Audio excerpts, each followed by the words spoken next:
Well, hello and welcome to a very special edition of live softball action coming to you from Enembo Park in Mount Barker in the Adelaide Hills. It's CFS round and we'll kick things off with the traditional men's curtain raiser between the Hahndorf Magpies and the Macclesfield Redbacks. I'm James Harris, your host of the best softball broadcast in the world. Alongside me is Australia's best batter and MVP from 2020, Jared Farrell, and Australia's best hairstyle from 1999, Dan Peterson. Welcome, lads, to the broadcast. Thank you. Thanks, James. Excited to be here tonight. Should be a cracker of a game here we've got between Macclesfield and Hahndorf. Hahndorf will be the home team. I'm happy for either one of you to take us around the defensive lineup.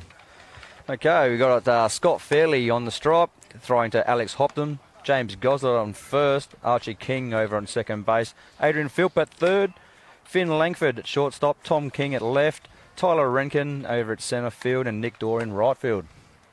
We'll kick things off with Caleb Zackley for the Macclesfield team. And guys, you'll have to educate me a little bit. Where are these teams sitting in regards to the ladder and their position coming into finals? Yeah, so this will be a 2 versus 3 game at the moment. As of a couple of weeks ago, all from second to fourth all sat on the same amount of points. So these last couple of games are going to be important for them to springboks into finals and really determine whether they get the double chance or not. Dan, who's sitting in top? Mount Barker Red Sox sitting in top. Mount Barker Red Sox. Surprise. Who coaches that team? I actually coach that team, James. Easiest job in softball with the big man to my left as the number 2 pitcher and Harry May's the number 1. He's over in Melbourne watching Taylor Swift. Yeah, well, he did throw a perfect game last week, so that's a correct statement, mate. Scott Fairley just off target for the first pitch. Who will ever forget that game? It was Hahndorf versus Mount Barker in the men's grand final a few years back when he took that catch out in right field. I think he went 4 for 4 for the game as well. Broke all the hearts of the Red Sox team that night. Oh, catches win matches, mate. Is that the last time you guys were beat in the final? Yep. Yes, it was. I remember. trying to remember who caught that game. Yeah, we're trying to forget. If you'd like to see that, I'm sure that's on the back catalogue somewhere of Spacequake Sports with some perfect editing. Well, you know what we were talking about the other night? There's a highlight from that game. The way the game ended matches perfectly, play for play, for the end of that movie, Major League. It's got like 50,000 views or something. Yeah, as much as it hurts to rewatch. I think 40,000 just from Hahndorf.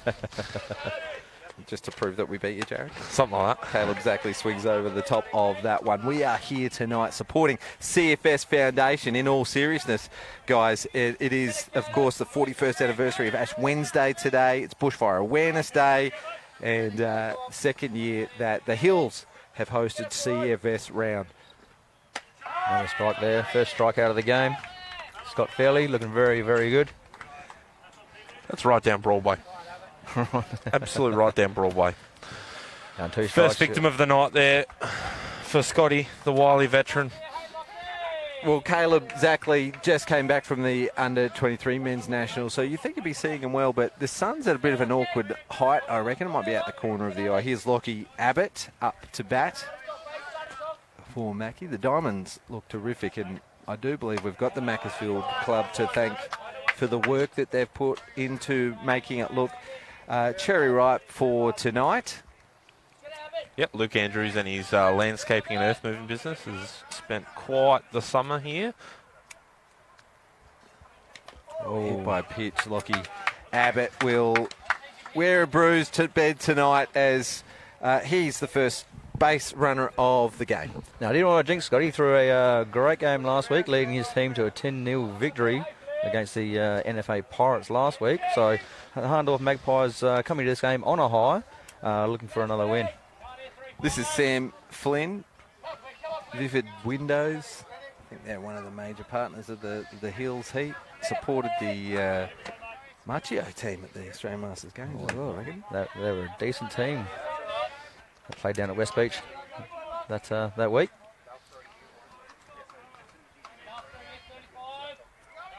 Couple of veterans in the team, batting 2 and 3 for Macclesfield. Couple of veterans pitching and catching for the Hahndorf side. But you look around that infield, the average age would probably be about 18, I reckon. Yeah, they've done very well, the old Hahndorf Magpies, blooding in some young players. All of them state representatives as well, the entire Hahndorf infield. For this year, I'm talking about. For this year, absolutely. Even their catcher, Alex Hopton, making his state representative debut this year. As a player, he's done 2 years as coaching, but good to see him in the team after so many years. Yeah, it's great that he's got plenty of good years left in him, but it's also surprising that it's been this long before to get him into the team. Sam Flynn protecting top of the zone, fouling it off and staying alive in the count. Scott Fairley in charge of this at-bat. Third batter of the game. Plate umpire is Damien McCauley, the best umpire we have in this state, level 8 umpire over at first bases. It wouldn't be a long stretch to say best in the country, hey? Ground ball gets past the third base. Adrian Philp. Lockie Abbott turns. It's going to be close play. Did he get under? No, he did not. Out from McCauley for the second out. Sam Flynn will stand up at 2. Here's the C-Max replay. That's where you're supposed to talk. Yeah, thanks, man. I was trying to see from the reflection. Okay. Now, Tom King dead on the dot there from left field, making the plays. Throw right on the money to Adrian Philp over there at third base. And Lockie Abbott was just unlucky to get under the tag. Good pitch. Luke Andrews up to bat now. Luke Andrews, a power hitter for Mackie. Looking for a good solid hit here to score Flynn.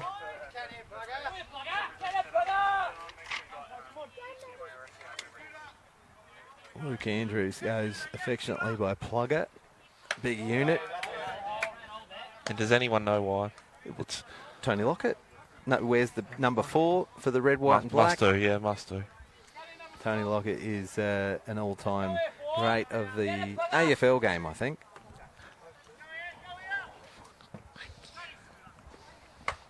Swing and a miss. Chasing on that one. Looking to put the first run on the board, isn't he, Luke Andrews? He got connected to that. The Little Hampton CFS fire unit would have been in trouble down the left field line. Lights are flashing red and blue. We might get a shot of that a bit later on, I reckon. Yeah, absolutely. Up and out of the zone. Something else that we've got to keep our eye out for a little later in the night is the drone shot that our man David Muggleton has driven interstate to drive the drone, fly the drone, so we can get that beautiful shot of the heart shape painted out in centre field. Looking forward to seeing that too. Plenty to watch tonight, so stick around for the double header on CFS round. We'll see the Hills Heat play the Glenelg Rebels from about 8 p.m. Should be a good game. Great eyes there by Luke Andrews, leaving the high one. Bringing the count back now to full.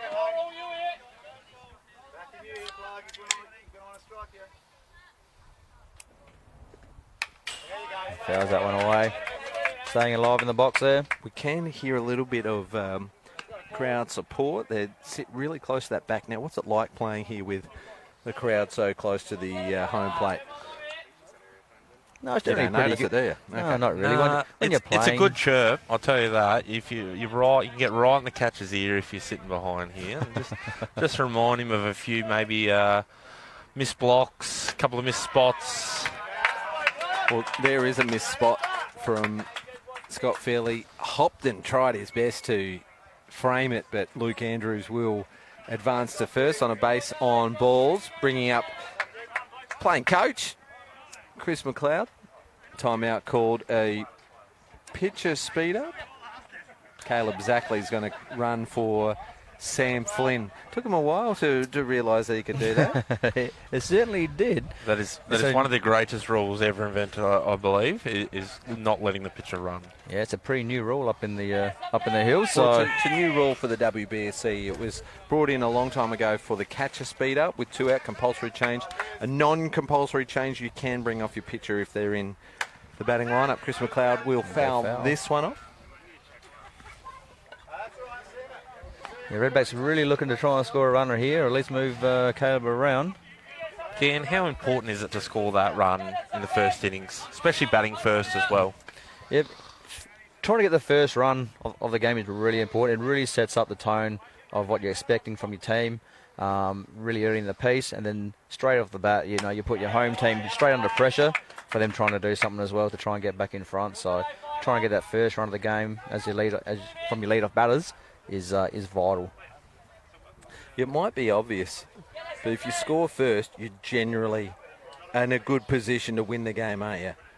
Yeah, absolutely. I mean, a lot of coaches like to bat last. Obviously, you have that last at bat. We tend to try and bat first because we do like to get those runs up nice and early and have teams start to try and chase you from the get-go. So you just got to make sure that you do get those runs nice and early.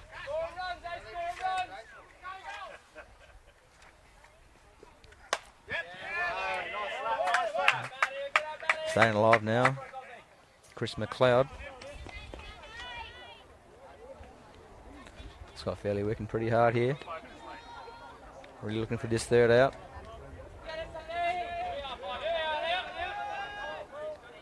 Runners on 1 and 2.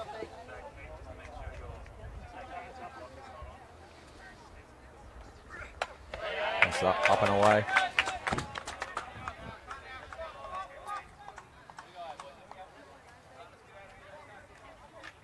Good disciplined batting by Chris McLeod. Really sticking to his zone.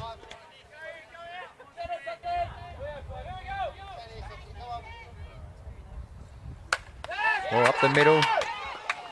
Yeah, nice play there from Archie King at second base to retire Chris McLeod for the third out, and that will end the top of the first inning, and we'll see the home half of the first in just a moment with the Hahndorf Magpies, but there'll be a change of inning. The catcher was the last out, so then they've got 5 warm-up pitches, so we've got plenty we can talk about here tonight, including that was the C-Max replay. There's the heart painted in centre field tonight. It looks magnificent. Well done to Hills Heat. They've really gone all out for the second year of the CFS round, and guys, we are supporting the CFS Foundation. We'll hopefully have a link or a QR code maybe to put on the broadcast soon or later in the night. But what does it mean to you guys to be a part of this, knowing that you're part of the Hills community?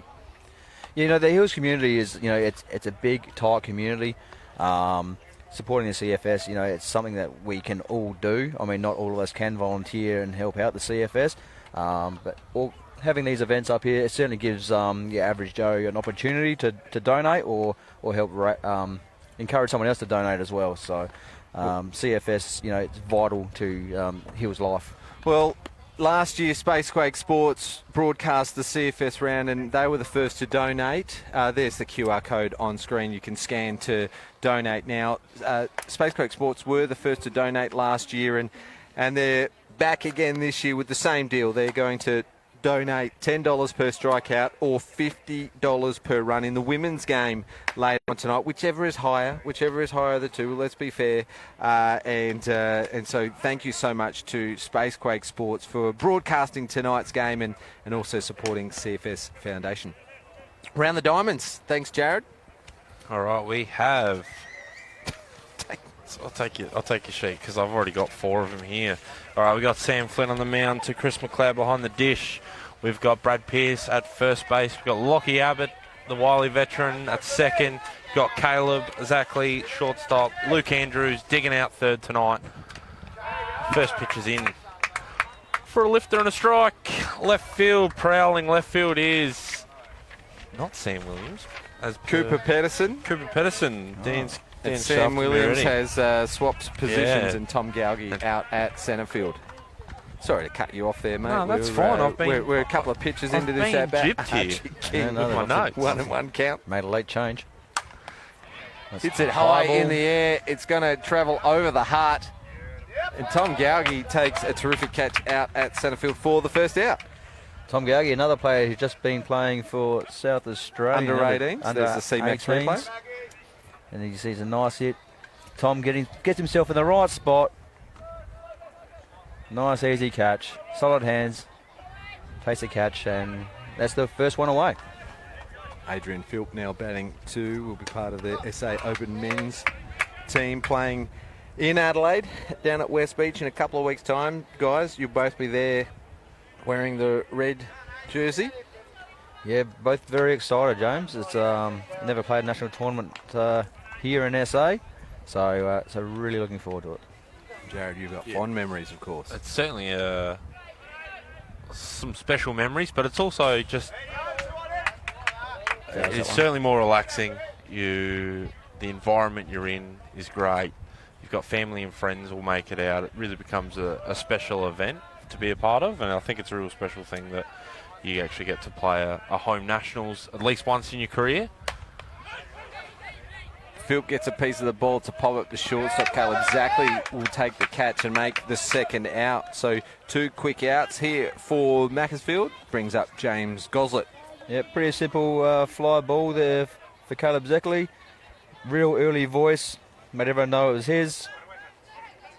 It's a great start. What you want to do, a couple of pitches in, a couple of outs. Your pitcher's not having to work. Goslet gets a nice piece of the ball, but Lockie Abbott gets down low, makes a good play, and just like that, what was that 8-pitch inning, and Hahndorf have been retired. Yeah, great start for Mackie. Not going through too many pitches, getting some easy outs. Yeah, 1, 2, 3 inning, always good to get off to a positive start. It's 0-0 after the first. We'll go into the second. It's a 90-minute game here, men's game's in the Hills, and we were just talking about the John Reid Shield, the Open Men's National Championships, March 5th to 10th, and well, the three of us will be there, but Jared and I, we played in 2016, the last time it was hosted here in Adelaide, and we won 3 games that year. We hadn't won a game in about 13, and we won 2 in one day, actually. Big day. We knocked off ACT and then Queensland later that night. Oh, I think it was Victoria and then Victoria then Queensland. Oh, yeah, we beat ACT later in the week. ACT later in the week. The mighty ACT who've won about 15 of the last 20 Open Men's Nationals. Adam Folkard's going to play his very first tournament ever in Adelaide. Jack Besgrove will be here pitching for New South Wales. He'll be playing his second tournament in Adelaide. He actually played for the South Australian team back in 2019, the SA Under-17s. And then he rose to fame. So the timing couldn't have been better for Jack Besgrove. Trying to claim him, guys. Tom Gowgie up the bat here. Slices that to right field. Nick Dorr all over that. Couple of steps to his left, takes a comfortable catch, and that records out number 1 here on the C-Max replay. Brilliant, Jared. Just capturing that. Plugging C-Max, and of course, if you want to help advance tomorrow's healthcare and get paid for your time, log on to cmax.com.au. I believe Sam Paturis, who is in the Hahndorf lineup, did a clinical trial to help pay for his stay trip. Get paid very handsomely for your time. How's that one there off? This is Brad Pearce up to bat for Macclesfield.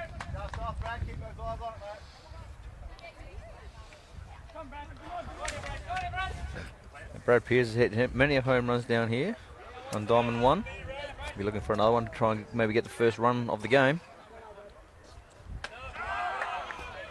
Oh, I thought that was coming inside.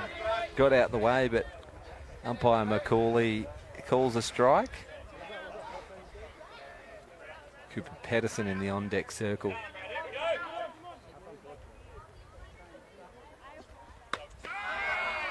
Just gone low and out.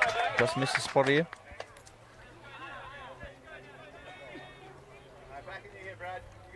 Plenty of VIPs making their way to the grounds as well. We might run through those in a moment and thank them for their support. But gee, the Hills have put on a great show tonight. Because if it's not worth their while, they generally don't come. The VIPs, we already mentioned, Sally Harding, the councillor from Mount Barker District Council here for Mayor Leach. Dan Cregan, local minister for Clavell, also, as Jared knows, independent Speaker of the House. If there's one thing I know, mate, it's politicians. Brett Lachlan, the CFS Fire Chief. Gloria Burney, the CFS Foundation CEO. She joined us on commentary last year. That's Belle White's auntie as well, Ah. just for the softball connection. Andrew Lawson, CFS Foundation Chair, and Joe Sockarch, the Minister for Police Emergency Services and Correctional Services, will also be here. Ground ball sharked over at third base by Adrian. Phil fires it across like Took a the cannon. words out of my mouth. Sharked it all day. Nice clean skills. Shortstops get enough credit, I reckon. Third base, unloved position. Needs all the balls they can get. In the hot corner. Shoots it across. Get easy out. Made it look easy. That was a tough out, Dan. Yeah, well, Give him some credit. He's been training pretty hard, and it's certainly paying off. Nice crisp skills, which is what you want leading into a national tournament. Cooper Pedersen, this young fella played in the state under 23 team at the start of this month.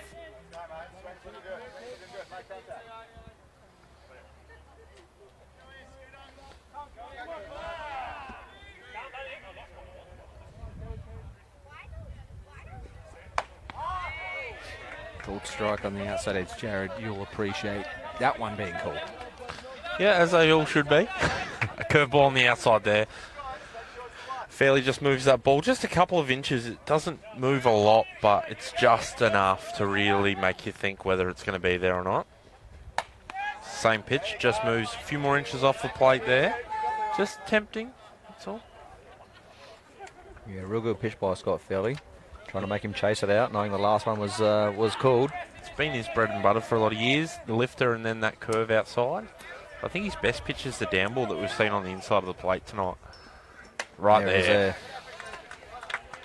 We'll strike out to end the inning. That is Scott Fairley's second strikeout of the night. And it is a 0-0 ball game. Top of the first, in case you're only just joining us, Lockie Abbott was hit by a pitch. Sam Flynn had a single. Luke Andrews with a walk, but Macclesfield failed to score. And since then, it's been 6 up and 6 down, with the Hahndorf Magpies just getting through their first batters. And in the second inning for Macclesfield, batters 6, 7 and 8 were all retired.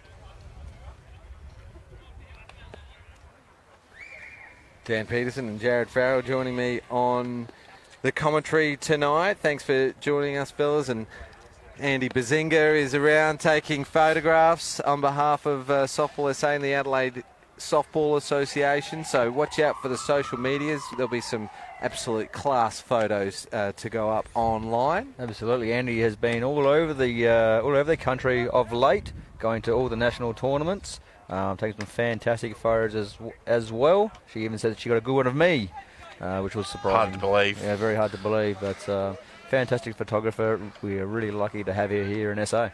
That's excellent feedback. Thank you, Dan. That wasn't even scripted, so we might have to keep her around for another year, I reckon.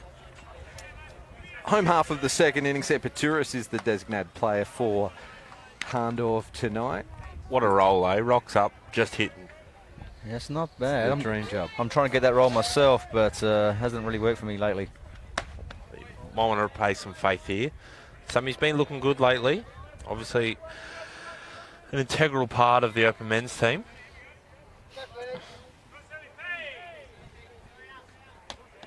He looks locked in tonight.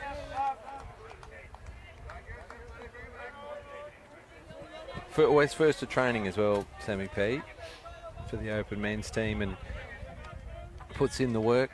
Takes 45 minutes to warm up the old arms and pays dividends, though, doesn't it? He's got a walk and a base on balls, the first on for the Magpies. Absolutely, exactly what you want out of a leadoff batter, whether you're a DP or not. You want to get a runner on base nice and early, and Sammy P has just done his job.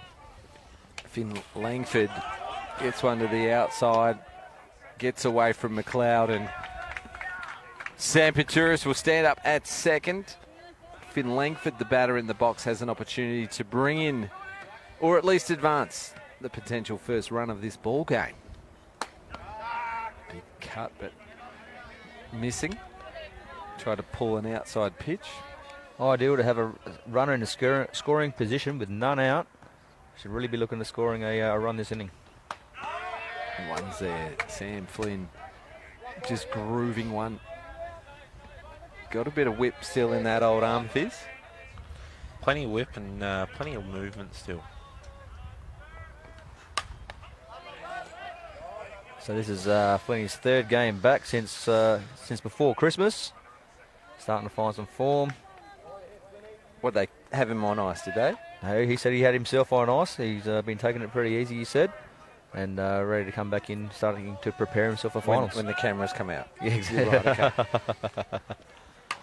Well, this one off the end of the bat, Luke Andrews with a gun arm. Paturis doesn't go. And Langford Look at just this on the caught C-Max short. replay. Just an absolute wall there. Comes up, firing over. Time to sit down.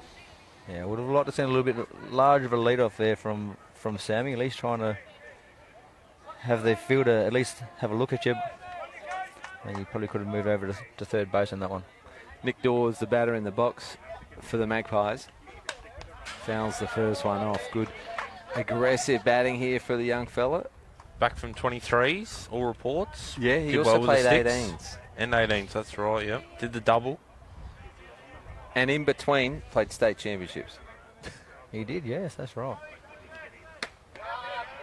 So make it 3 tournaments in 4 weeks. Lucky he's young and got plenty of energy.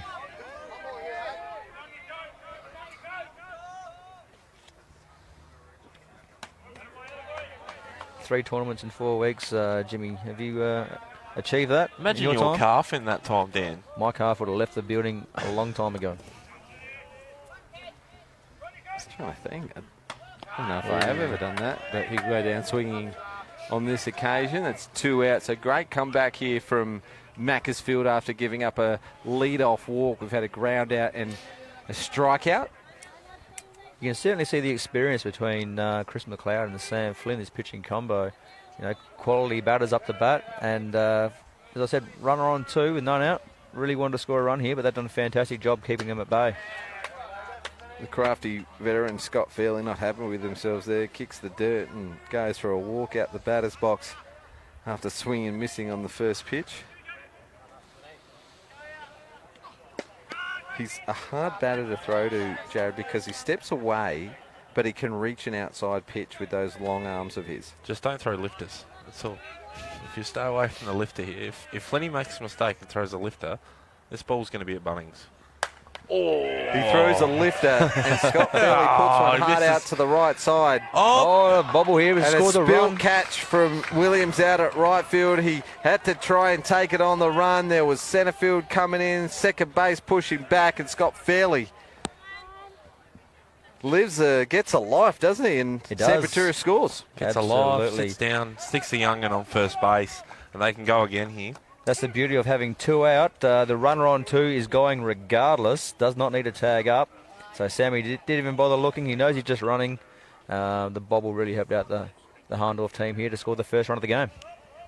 Now, Alex Hopton is in the open men's state team, batting 8 in this club team. Yeah, I'm confused at this lineup too. But and then you've got the young and emerging Tom King after him, which is, no offence to Hoppy, about 4 times quicker than Hoppy. So, but that's why he's the coach, mate, not me.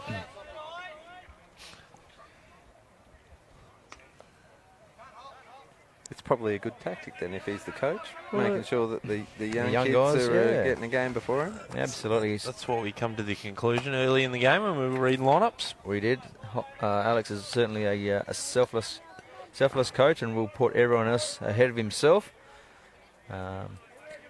Even though he is preparing himself for a national tournament as well. He does not want the kids to miss out.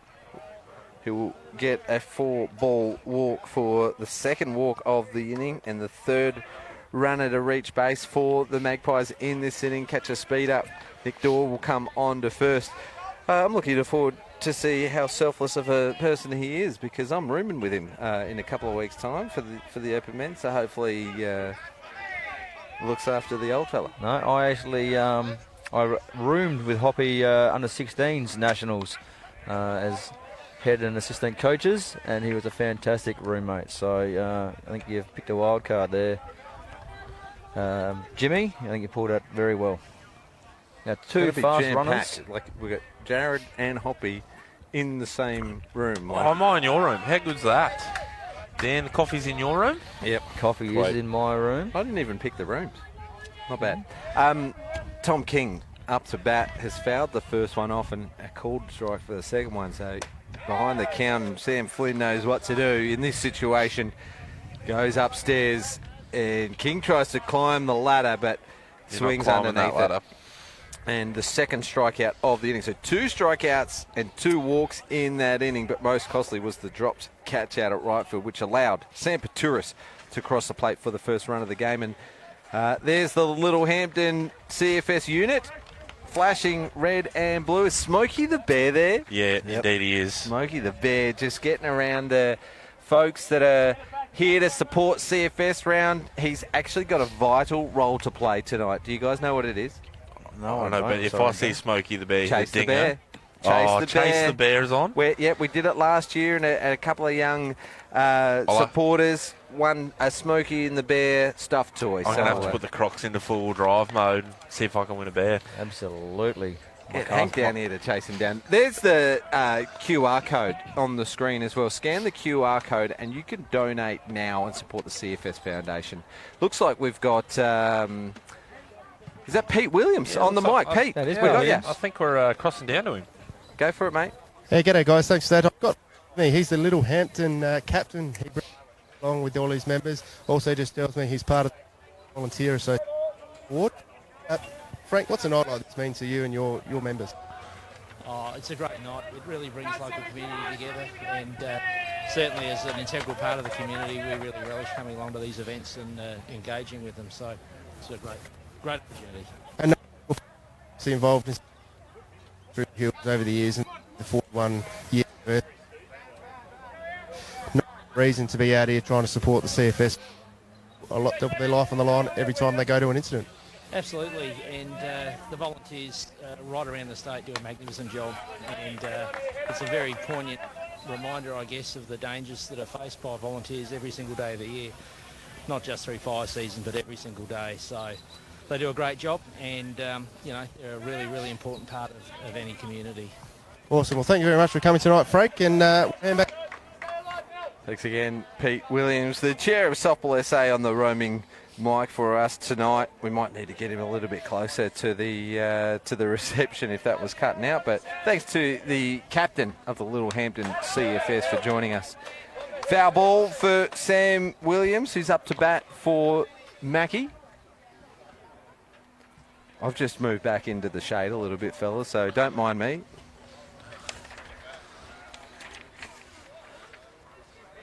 Okay, what do we have here? 1-2 count.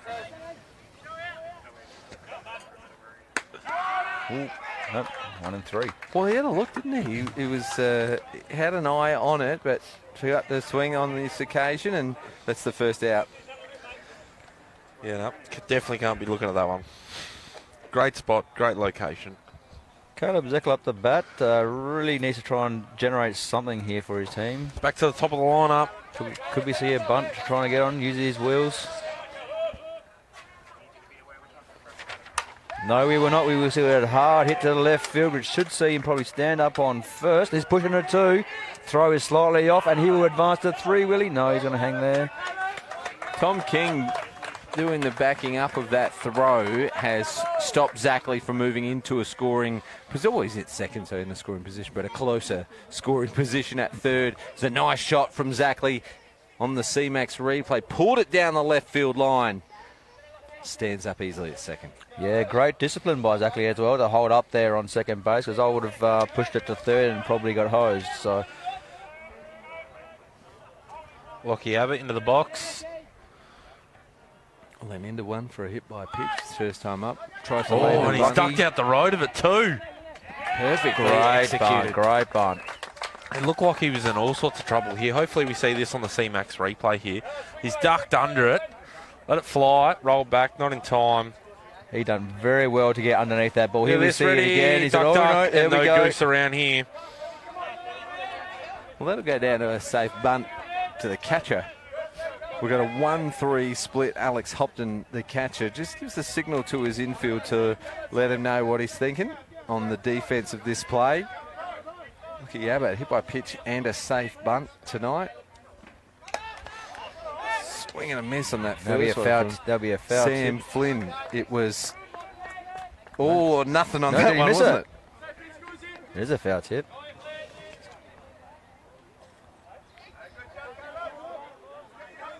Oh, 1 is the count. Runners on 2 and 3. It's a win-win in that situation. You're swinging for a strike anyway. He's throwing a lifter. He sits that. It's 3-1 in the game. You miss it, runner advances. Yeah, No that- loss there. That's right. If you hit a fly out to left field, the runner still scores as well. So So free hit, you reckon, on Yeah, that? free one? hit Absolutely. all day. Old mate's going to throw a lifter because he wants to throw over.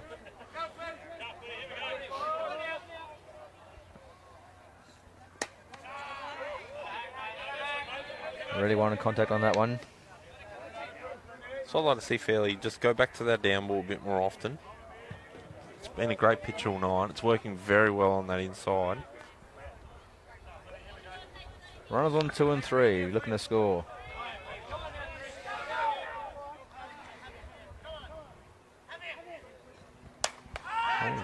Pop up to the left side. Phil gets under it. Moves in, then out of the shade. Completes the catch. There's 2 out with runners at 2 and 3. So the threat is still there, but Hahndorf just holding on. Just on the C-Max replay here, just check it. That's a lot harder catching as you're going into the dark, then pops back out right there into the daylight. Yeah, it's a very good catch. Great effort there. Not much of a breeze, but you can see there's a little bit around. Just enough to cool you down a little here. It should be a crisp Hills night with a hot day today. Fantastic viewing for later on's C-Max Premier League game between Hills Heat and the Glenelg Rebels. Well, Coming to you live at 8 o'clock tonight, I reckon. Macclesfield is certainly in a good spot here. Two runners on, a power hitter in the box.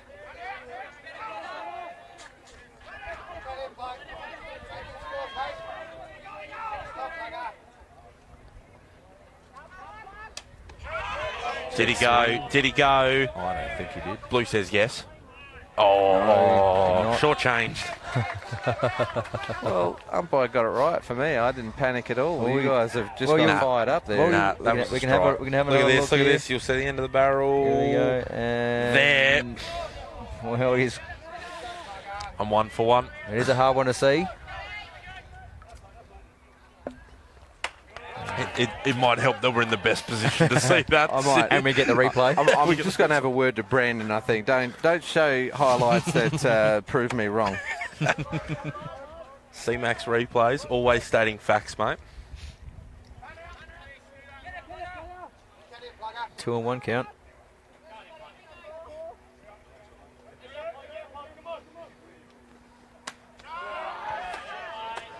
Just a bit outside. 3 and 1. We want to be hungry here.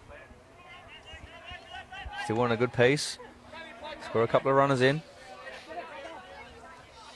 With Chris McLeod, the catcher, next up the bat.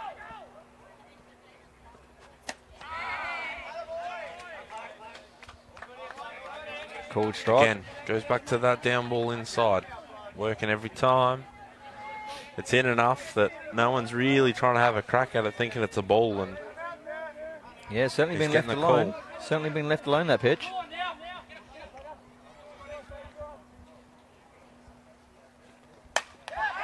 Gets a nice piece of the ball. It goes higher than it does long. Finn Langford has to back to take the catch, which he does. Doesn't take his eye off the ball, and centre fielder Tyler Rankin lets the young shortstop take it. Here's a look at the C-Max replay.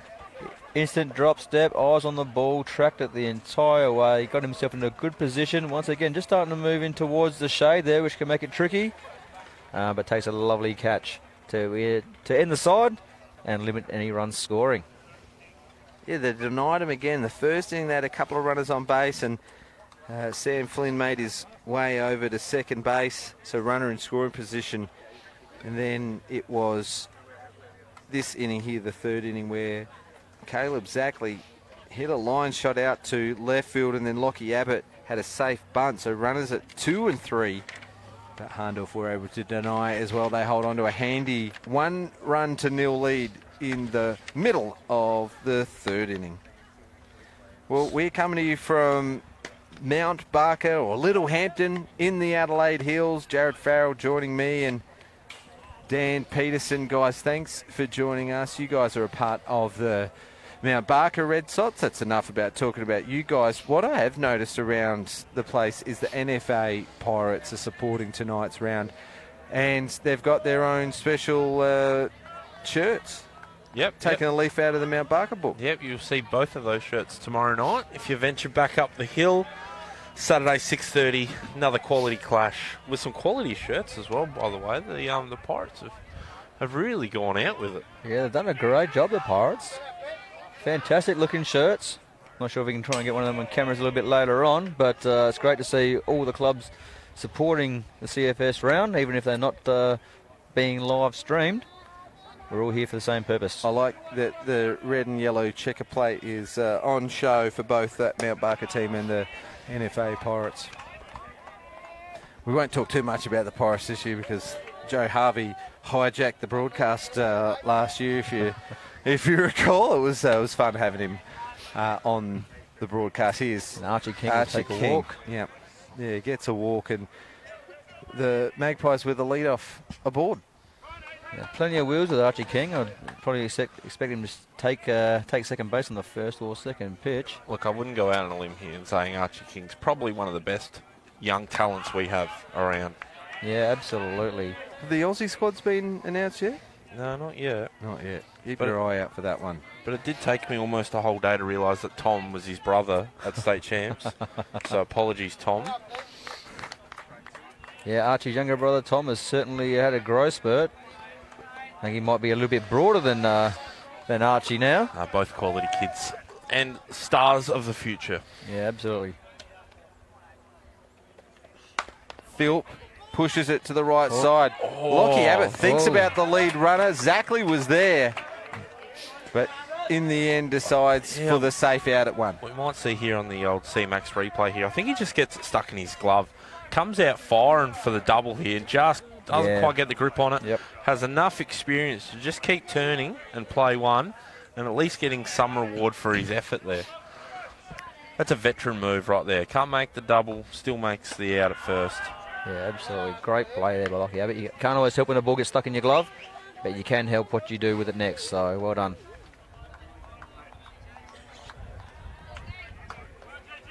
James Gosling in the box here. Whooshes right past the lifter on the outside corner.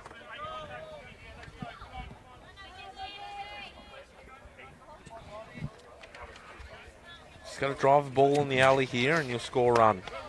Good discipline. He's not going up any ladders, old Gozzy. He's going to stick on the ground here. He is another power hitter, though, from the Magpies team. Not liking what he's seeing so far, and nor he should. Yeah, tricky selection there. Lifter doesn't tempt him. Another lifter not even close to tempting him. He's going to have to come back down in the zone if he wants to get him out here. Guessing probably a lifter outside. There we go. Little pop fly, which might land safe. Oh, no. Well done. Lockie Abbott's everywhere Great tonight. range. He's been Great on range. 2 for 2 tonight. More range than Telstra. And he's made a couple of sharp plays in the field. Who's one of our sponsors? All decked out. Do you want to do an all decked out player of the game? Do an all decked out player of the game. All decked out player of the game. Let's look You out. could say he was a cut above the rest. Look That is out. brilliant. Look out. That is brilliant. I can't match with that. We'll go through a couple more sponsors of tonight's broadcast. Arkabar Hotel, Garden Grove Haulage, Smart Conveyancing and Dreamland. Spencer Building Group, Andrew Evans Plumbing, Vivid Glass, Kitchen Scene, Country Blinds, Carl's Juniors, and Complete Septic Waste. We might add them into the broadcast, I reckon, as we go throughout the night. Oh, we'll get them in. With an all-decked-out player of the game. We can do Carl's Junior replay if you want to, because I wouldn't mind a free burger once in a while. Actually, you know what? I wouldn't mind a free burger either. That sounds fantastic. I'm waiting to see what's in the sausage sizzle down left field line there. Well, if you are in the area, come on down to Anembo Park, Little Hampton, and support this great CFS round, or jump online and donate. We'll bring up the QR code in between innings and during the Premier League game as well to follow. Sam Paturis has a big cut at that one, and ahead of the count, so he thought, why not try and extend that one-run lead that his team has. Yeah, good pitch to swing at. Probably a little bit high moving out for him, but we'll see what he can bring back for us now. That's the one there. Just fouls that one off down third base line. Down to his dad. Johnny P's at third base coaching, winding the arm up. And his fiancée is coaching on first. Yeah, it's a family affair out here right now. Actually, I did see you watering the diamond down just before this game, Jared, and I think you gave Johnny P a little bit of a squirt as well. He enjoyed it. Nice eyes from... Nah, even Flinty's not having that. He goes, nah, I've missed that spot. Walks back ready to fire again. Sammy Petrucci is looking very strong in the box. No, he's been hitting the gym. Oh, gets him going up. Great pitch there. Chase him on that one. Sammy will not be happy with that swing. Full count.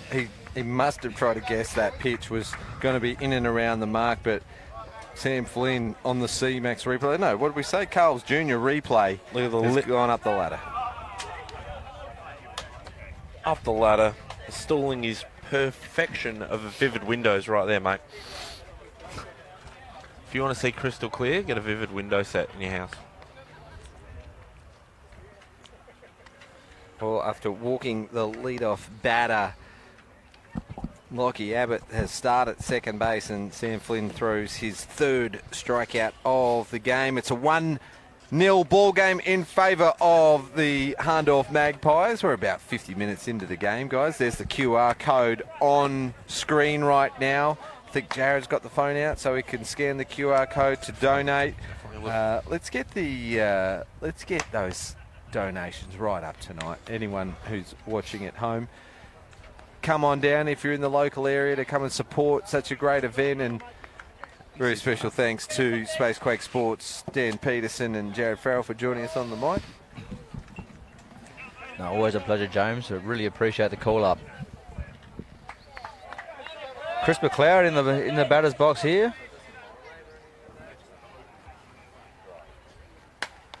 Likes the first pitch he sees, it fouls that one off. Yeah, you're allowed to as a lead-off here. The rule is, first pitch you're allowed to swing for the fence, hey, right, Dan? Absolutely, I love the rule. And if you miss, though, you got to get full count or at least a hit. Yeah, exactly right. There's no middle ground here. It's you swinging for the first pitch, and then you got to hang around the rest of the time. So see what happens here. See, no, hasn't followed the rule. No, broke the rules. We'll see what he can do now, though. He's still got... in a bit of a hole here. He's going to have to come back and make something of it. It's all about guys, battling to the end. I just had word in my ear from producer Brandon. We've got a very special guest to join us in the next inning break. It's a big donation, so a huge announcement about to come. So stick around for that.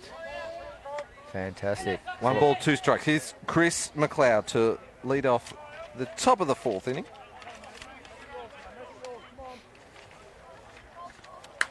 Oh. Sees that one early and punches that foul. That ball's just ordered a sausage and bread. Maybe a little bit of sauce and onions as well. I think Chris McLeod is acting coach. MC Loud looking to start his team off here this inning. Time out just as the ball enters the field of play, and a good opportunity for us to just remind everyone that it's Bushfire Awareness Day today. Today also marks the 41st anniversary of Ash Wednesday. Everyone should have their bushfire action plans already done for the summer. Absolutely. So it's certainly been a different summer this year. Probably not as hot yet as we expect, but this week coming we've got a whole spate of over 30-odd degree days coming up in the hills here. So a perfect reminder to make sure everything's ready to go in case something does happen. I did hear that too many people leave it to the last minute to decide whether or not to leave or not. So that's a great tip, Jared, to have that evacuation plan ready to go as Chris McLeod fouls this one out to the right side. He's gone left, he's gone right. Can he go dead centre? It's a big target out there at centre field, isn't it? The big heart that's painted on the centre field of this magnificent looking diamond at Enembo Park. Great sporting facility. Hockey, tennis, football. Ground ball. Phil takes it off one bounce and fires it across to Golslet for the first out. Yeah, Phil's been doing a fantastic Look job on there the on decked third out base. replay here. Look at that. One hopper, straight across, bread and butter.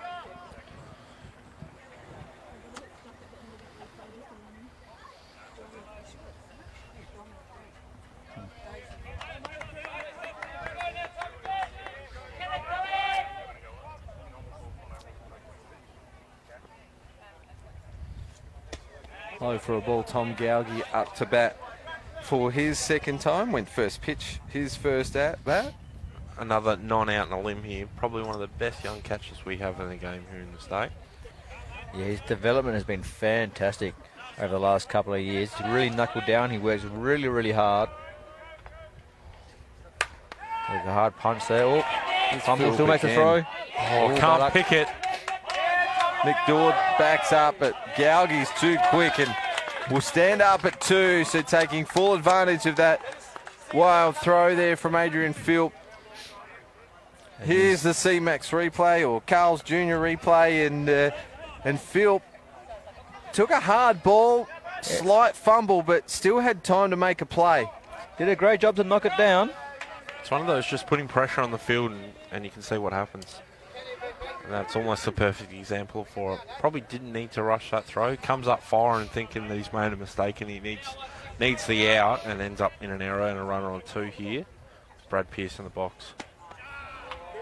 Swings over the top of that one. Yeah, certainly worth knowing your abilities and knowing that you've got a good strong throw. Just take that little bit of time to make sure that you're actually getting a seam. You know you're going to be able to throw it across well. That's a hard ball hit, knocked it down well. Just needs to relax a little bit more. Well, Pearce just throws his hands at an outside pitch and then pulls it to the left side for a single. Runners at the corners for Macclesfield. Here's this There's Carl's Jr. replay. Plenty of time there. You know, with the young Tom's legs there, I would have been sending him home for sure there. I think it's certainly a missed opportunity for the Redbacks. But as you said, they do have runners on 1 and 3 now. Normally you do try and score on a ground ball to the outfield from second base, but maybe your coach at third had a reason to hold up Tom Gaugi. This brings up Cooper Pedersen with 1 out. So batters 6 and 7 aboard for Mackie. Yeah, well, absolutely, James.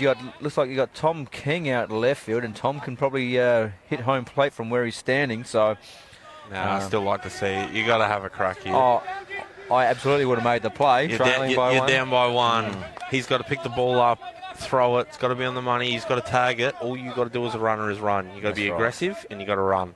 Especially when you're rounding at full speed, the momentum's in your favour. Shows bunt.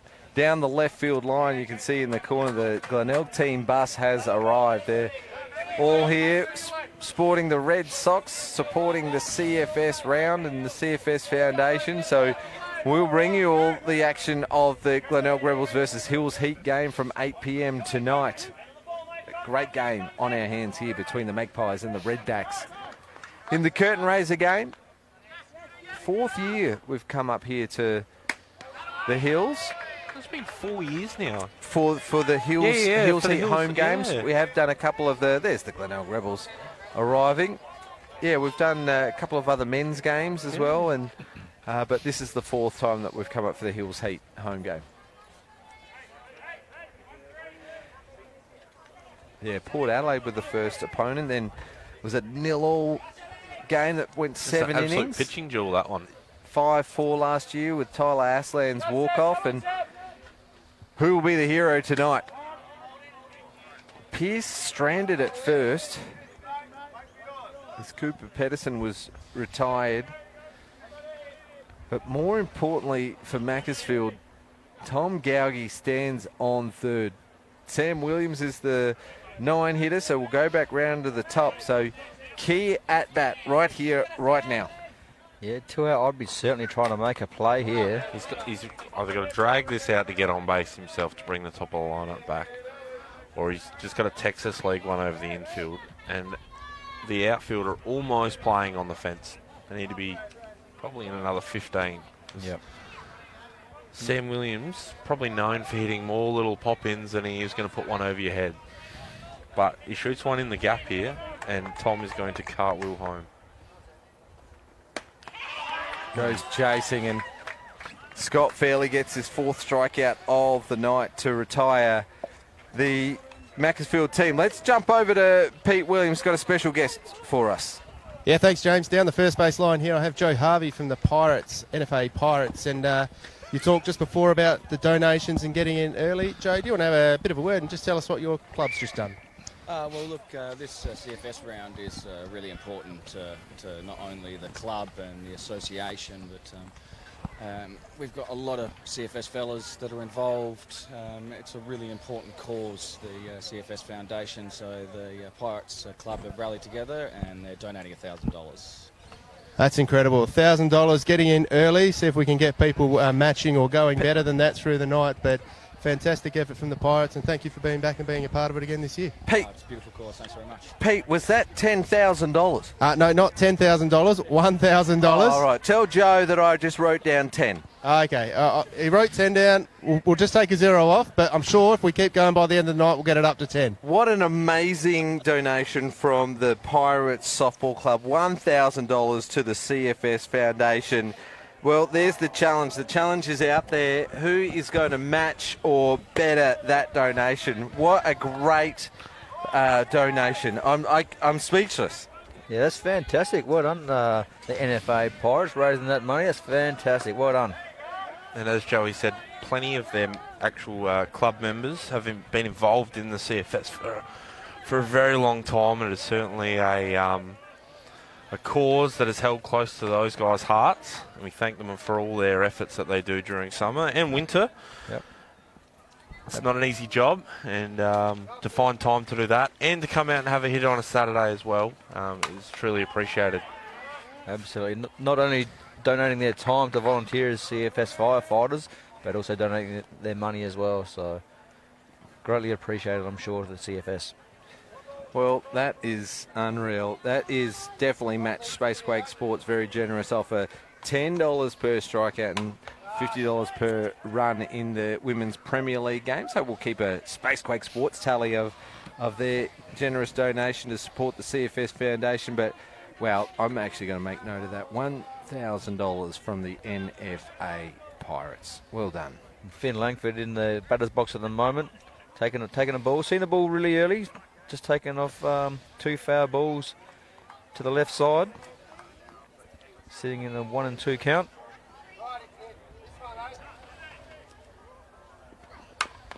The grounder. Oh, gets under the third base. On to the left field. He's gone ahead to 2. No. Holds him back at first base. Great start from the leadoff batter. Tricky Finn one Langford. here. You'll see on the all decked out. Replay just down the line. It's one of those catch-22s. You play at the middle because he's pulling the ball, and he just pulls it down that gap there. Guys, the Hahndorf Magpies are leading this game 1-0. I think all but one of the 4 innings, Macclesfield has had runners in scoring position. Yep. That's Hahndorf's first hit of the game. Yep. You Oh, up the middle And there. they go back-to-back hits. Nick Dorr has rocked that one up the middle. Finn Langford dives in head first. He looks a little ginger. Then diving into second is Nick Dorr. Communication to those base runners. Neither of them needed to slide. Here's a look at the all-decked-out replay. There's a great piece there. Look at this. Straight up the middle. Nothing says throw the ball to second base and keep him off than this play here. Yep. Over the cut, third, no hope. And then you get away a free base. Now, with Scott Fairley in position here to score 2 runs and put a commanding lead in for Hahndorf Field. Sam Flynn. Pivotal moment, I would say, Jimbo. Yeah. Pivotal moment. And consummate professional as well. Just got a time out there just to give himself a moment as Scott Fairley aggressively gets after that first one. Keeps it down, so he might have checked the highlights from the last time he had an at-bat on the Spacequake broadcast that you said, Jared, not throw it up. Like I said, you can. It should be common knowledge. Oh, there Hard we go. shot, Lifter. straight back The to runner Flynn. holds him. He does hold the runner, and Finn Langford left in no man's land as he had to freeze on the line drive because if it was a catch, it's an out. Then he has to get back to the base and then wants to score, so he'll be in 2 minds. Let's look at the all-decked-out replay. Yeah, great job knocking that down there from Sam Flynn. Real good quick check of the runner on third base. Plenty of time. How's the quality of our all decked out replay there? That ball was about 2 balls outside and Fairley has lined it up the middle. That's some reach. Alex Hopton is the next batter up for Hahndorf with the opportunity to advance or extend their lead, and that was a run-saving play from Flynn. Absolutely, probably a 2-run saving play. Squeeze bunt here, Jimbo, you reckon? Well, it's a 1-1 count now, and One Flynn, out. Flynn actually took a little bit off that one with a bit of extra spin, I think. Maybe Alex batting himself at number 8 now might prove to be a bit of a godsend. Ground ball, Will shortstop's score got the the run. play. Finn Langford Oh, scores the run. was quick off the mark. He does score. Alex Hopton's actually going to be safe. A slight fumble at first base. That sun is in a shocking position. So He's thrown that right into his eyes, straight into the sun. He's had to lift up here. He's looking down. poor Brad Pearce over at Yeah. first Look at base. Zackley actually makes a good See, play. yep. That's one of the hardest plays to make down here. Diamond one at West Beach Sea. You get that sun just beating through that little gap. Very similar here at this time of day. Very hard to play first. Second run of the game to the Magpies. Here's Tom King. Looking to continue the scoring trend here in this innings for Hahndorf. The runners on 1 and 3.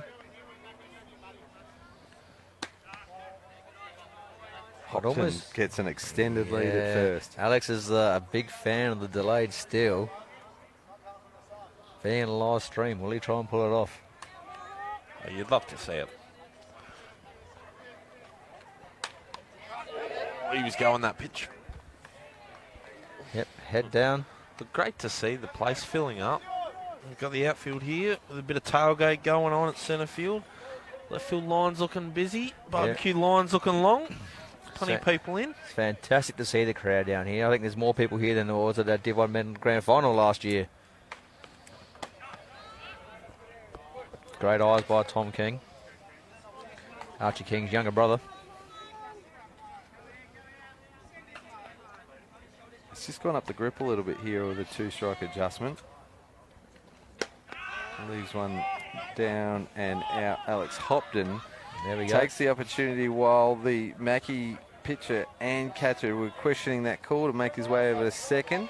It's a bowl all day, but that bowl has fallen off the table. Absolute. It's when you don't want a ball to move that far, and it has. Here's the payoff pitch to King. 2 runners in scoring position. That one is there, and that is the second out. So there'll be a catcher speed up for Hopton on second. King will do. Finn Langford will do the running. Oh, yeah, he's got the oven mitt on. Save that for the kitchen, mate. Yeah, great spot from Flynn. That's his 4th strikeout of the game. Archie King up the bat now, as we said, can hit. I'll be looking for a decent hit here from Archie if there's a strike there. First one inside. I don't think he missed the ball all state champs playing for the Hills. No, He he's was absolute solid as a rock in all games. Archie made team of the year. After going to make a play at home, down plenty of time. we suggested maybe a bat change halfway through the tournament. I did hear the bat change made a huge difference. I don't know if we can. I'm not sure if the bat company's a sponsor. I don't know if we can mention them here on live TV. We can plug I'm Eastern. sure it was an Eastern bat. Signed a new deal with Softball Australia, so we can plug Eastern all we like. And we told, hey mate, get one of these bad boys in your hands and see what you can do. And as you can see, it looks like he's got a 2013 L1 in his hands now, which is a fantastic bat. Listed as a weapon of mass destruction in some states. There's many balls being hit that have not landed yet from I those use bats. Eastern. You do? I use an Eastern as well. Mate, nothing better than Eastern, mate. There we go. Coming from a couple of the And best. there we Big go. shot Lift it from up. In the middle of Archie the bat. King deep to centre field. Gets all the way on to the fence. the fence. And It's it goes over Over. for a home run, a 2-run shot for Archie King. It's a 250-foot fence here at Anembo Park, so he's put a bit of an extra charge into it.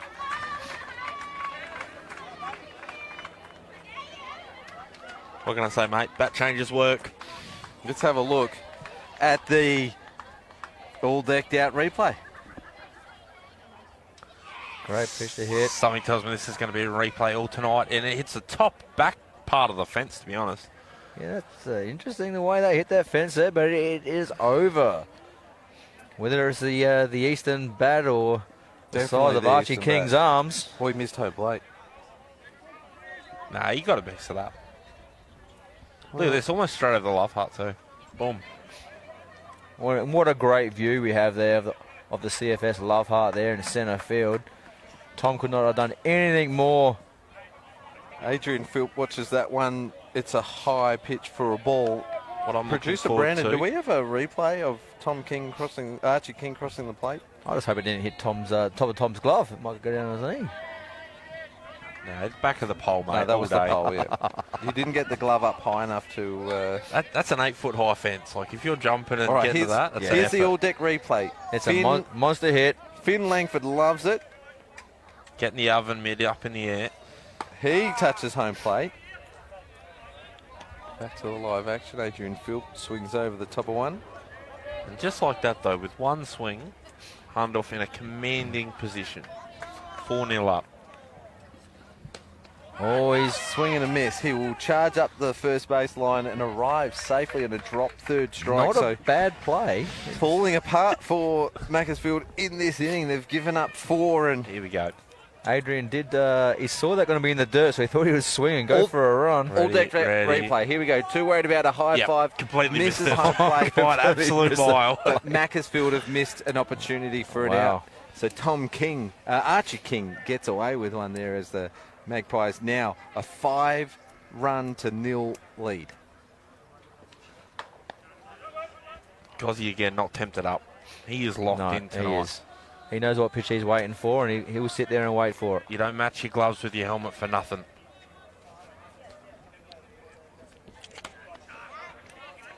A little bit outside there for young Goz. Now he looks like he's got a B2 there, James. It's the same bat as you. Yeah. Another Eastern. I've got a red helmet, red batting gloves, and a black and red bat. So thanks for that, Jared. Who doesn't want to be like you, mate? My leg guard's all black though. Oh.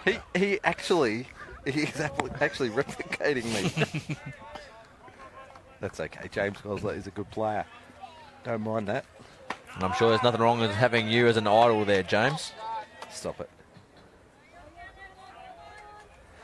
Not sure if you've watched any of the broadcasts, so I'm not really into self-promotion. The one just missing the mark. Adrian Philp over at first base. For the Magpies, they've got a commanding 5-0 lead as that sun has started to go down. No swing. No swing on the appeal from the Macclesfield catcher. James Goslet will walk up to first base. Did he go? No, he didn't. Wouldn't even waste your time. Look at this. Look at this. Am I 2 for 2? Yeah, all 2 for 2. Look at that. Runners on 1 and 2. I think the game so far, though, to be honest, and probably on more of a serious note, it's probably a game of missed opportunities here for Mackie. Plenty of guys on in scoring positions and not being able to score. Hahndorf have grounded out 1-0 most of the game, and then they've been able to break it open in the fourth here, which is usually the danger innings. Fourth innings, most of the top of the lineup usually comes back to the top. Second time round for the pitcher. And they've just been able to eke out a couple of runs here, a couple of base runners, home run by Archie, and then really about to put this game to bed. Yeah, it's been a massive inning for Hahndorf. This is the 9th batter of the inning. The drop third strike, as you mentioned, and an error at first due to the sun, and Sam Flynn will go down swinging for the second time in this game.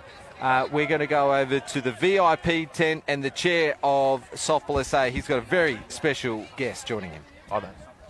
Yeah, thank you, James. I have with me here Brett Lachlan, the CFS Fire Chief here in SA. Brett, this is a fantastic night, honouring the work that your people do, the volunteers that you have in your community, but also the way that we can as a community support them. Just incredibly grateful to everyone for their support of our amazing people, and just absolutely loving the atmosphere down here this evening. What a wonderful event. And we were talking earlier on the commentary about making sure, people really do prepare when it comes to fire danger season. that's not seen any more than what's been seen up in the hills here in recent years. There's been a lot of obviously very devastating fires, and it is a really big point that you make every year at the start of your fire season about making sure people are prepared, that they've got their plans in place. How much is that really affecting your ability and your CFS's ability to fight the fires? It's a really important message when we think of today as the 41st anniversary of the 1983 Ash Wednesday fires. You just cannot have enough preparation in place. There will never be enough fire trucks to put firefighters, fire trucks at every single house during a major emergency. And so that individual property preparation, having that bushfire plan, taking those meaningful steps as a family, it's the best way people can guarantee their safety from a bushfire in the hills. And James, I'm not sure if there's any free vacant spots coming up in the Open Men's National Team, but he has been getting a little bit excited by what he sees. He's not sure if the, what did you say, 0.293 of a second reaction time is quite his thing, but he'd be keen to have a swing of the bat if someone wants to throw a ball at him, I think. We'll take him up on that offer, I reckon. The more awareness we get of this great game, the better. And terrific support. He's just echoed the exact same thing you said, Jared, about having fire safety and evacuation plan. Yeah, absolutely. And I'm only living up here in Mount Barker, and my plan is to pretty much grab my family and vacate if it's anywhere near our place. Possessions can be replaced, family cannot. So that's part of my plan. 75 minutes into this game, so time not on the side of Macclesfield, who chasing down a 5-run lead with the Magpies, who will get the last opportunity to bat as well, being the bottom half or the home half of the inning. Scott Fairley just in a bit of a groove tonight, isn't he? He's given up just the 4 hits. He's thrown 4 strikeouts, and he's done enough to keep the Redbacks at bay. He's done very well, Scott Fairley. Just a classic performance from Scott Fairley here. You can almost bet on what you're going to get out of him. Ground ball to this is what you get. This is Finn Langford, who... Same thing. Sun again. Right to the sun. The sun's nearly all the way down, so James Goslett just getting that last bit of sunshine. You'll see his right hand come up, try and protect his face. Could not see anything. Number 1 rule, always protect the moneymaker. And number 2 is catch the ball. You've got to get really low here to try and already get out of the sun, because it's just dropping down. Yeah, it's certainly hard as well, having the dirt there as well. So is it hard to try and get that pick? You either have to try and get it just on the edge of that grass there so you can predict the bounce. Lockie Abbott, who's had a night out tonight so far, has been Mackie's best player. It's a nice shot. That's a fair ball. Line as well. Ground ball to third. Zackley slides in safely. Abbott able to take that extra base on the throw to the lead runner. Mackie on a run here again. Let's see, though. We've seen this time and time again this game. Mackie, runners on second, third, early in the innings. Not many out, but not be able to capitalise. So let's see if someone can step up. Well, thanks to one of the sponsors, we'll talk about a player of the game, Garden Grove Haulage, or maybe even Smart Conveyancing, Aqaba Hotel.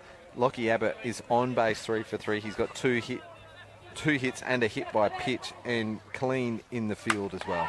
And that'll be it. That will score 2 runs. Tom King's at left field. No. Is there a replacement? Yeah, that's been a replacement. And he's safe in there. He's safe in there. He got under that tag. Absolutely great call there. Fantastic play. Well, Sam Flynn gets his team back into this game. A sliding in triple, 2-run score. Here's a look at the Andrew Evans Plumbing replay. It's hard to say. Let's call it the Vivid Glass replay, seeing as it's Sam Flynn. Who's that fielding the ball there, guys? I haven't received any changes. Is that Tim Gotcha? That's it. Tim Gotcha. Tim Gotcha? Gotcha? Someone that I don't know. No, I think Tim Gotcha plays. I think it was someone that I used to know, to be honest. Used to know? It's a song, isn't it? Somebody. Yeah. Thanks, Dad. Way to pick that one up. On WA time there. Don't miss much here. Yeah, thanks, buddy. Well, that is the first sign of Scott Fairley Mackie getting the better of Scott Fairley with an error from the infield, and then 2 back-to-back hits. 2 runs have scored. The runners on third. We've got a ball game. 4-hitter Luke Andrew swings hard, gets the end of the bat. Adrian Philp comes in and makes a good play over to James Goslet at first for the first out. You see here on the all decked out replay, nice little dribbler. Shark navigates it again. Absolutely. Straight over to Gozzy. That sun is now gone. No troubles for Gozzy. Glasses are even off. That's the one thing I don't do. I don't play with glasses. Don't play with glasses? No, it's hard I find. Yeah. I certainly don't bat in them. Especially on the comebacks. You get the one hopper through the glass and it's hard to pick up. McLeod fouls this one aggressively, trying to keep this ball rolling for Macclesfield. Only one down for Mackie. They've still got plenty of time to score some runs. Got some hitters coming up still. Runner on third base. And that's going to be another run scored. Scores a run. That's a beautifully placed shot. Outside pitch. Hits it to the right side. Ensures the runner has got absolutely no problem in crossing the plate. So 3 for the inning for Mackie. Tom Gauge will come up to the plate. And Sam Flynn will be very happy to finally get off third base so he can sit down and catch his breath before he needs to pitch the next inning. Just like that, though. Back into the game. It's great to see Mackie finally start to capitalise on the runners they've had on base. What's the local bylaw here for no new innings? After 5, mate. 5 to go, no new innings. A-grade will obviously play the innings out like we do everywhere else. Well, so this will be the last innings, I'm guessing. It'll have to be done this inning for Mackie. They've got themselves back into the game, but they're still 2 runs short of Hahndorf, so they maybe want another 3 for a little bit of a chance to at least take the lead and maybe win it. Here's Tom Gauge with 1 out.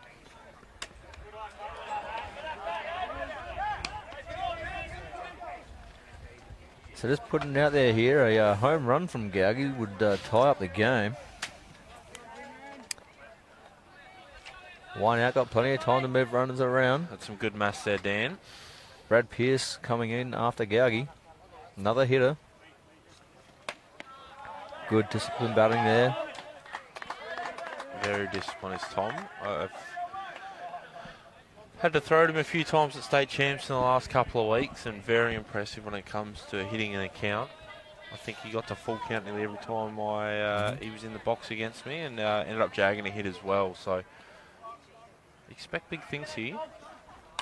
Look at that. Pulls the walk. Great at bat. Great at bat. Now his runners on 1 and 2 with 2 outs still in their hand. Mackie are in a good spot here to maybe walk away with the win. Just remember Brad Pearce hit the lifter straight onto the bat, direct to left field. Hard shot last time. It's Tom, you'd expect if he hits the same thing that they should at least score. Yep, absolutely. Chris McLeod got plenty of legs in him.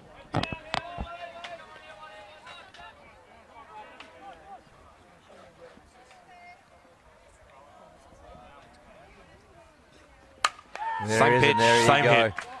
He's going to score him all day. Absolutely. Chris McLeod had the burners on as he turns third. He was always going to score on that hit.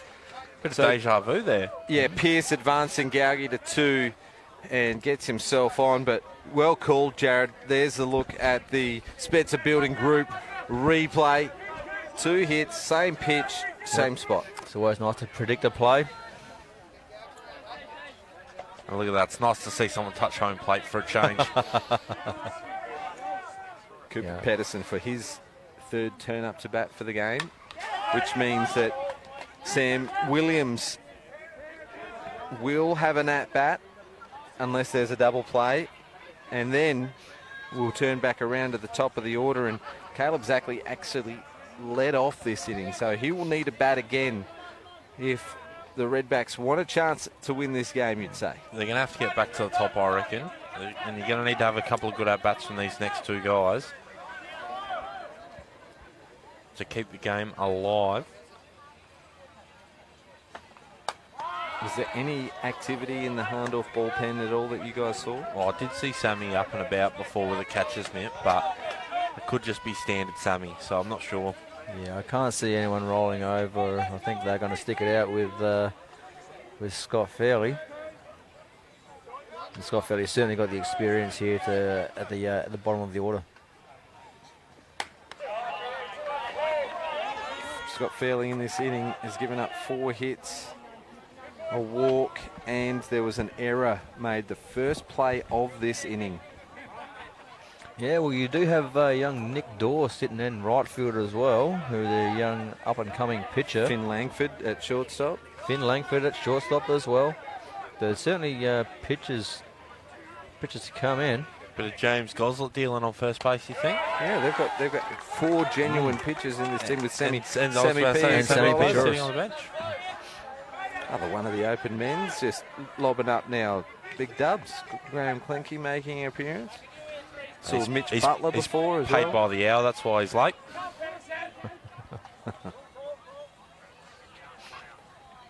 2-2's the count. Here's the money pitch. He's got to be swinging. Outside. Good head on the young fella. Sometimes you get it wrong.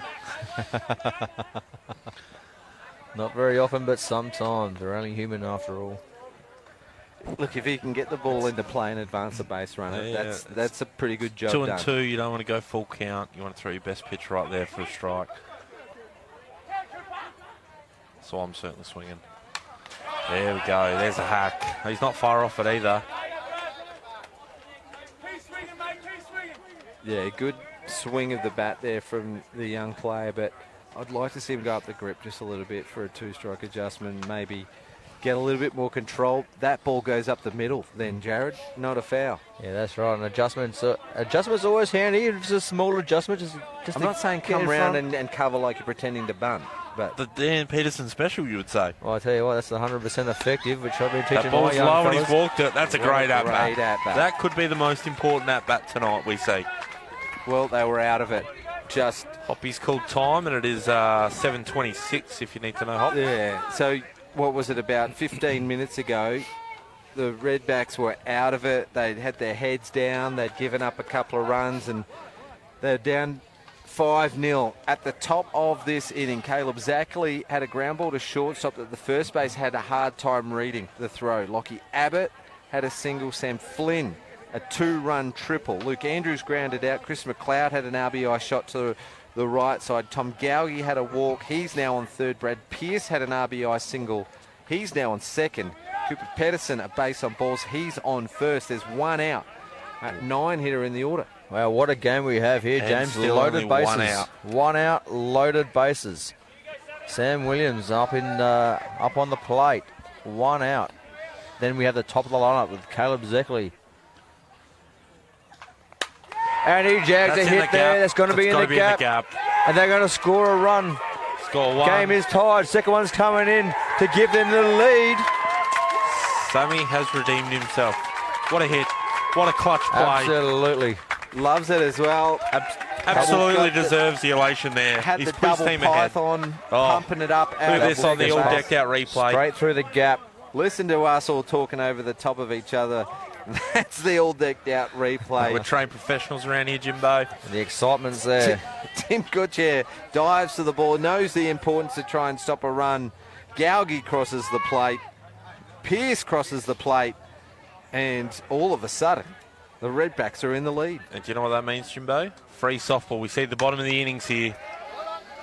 That's right, bottom of the innings.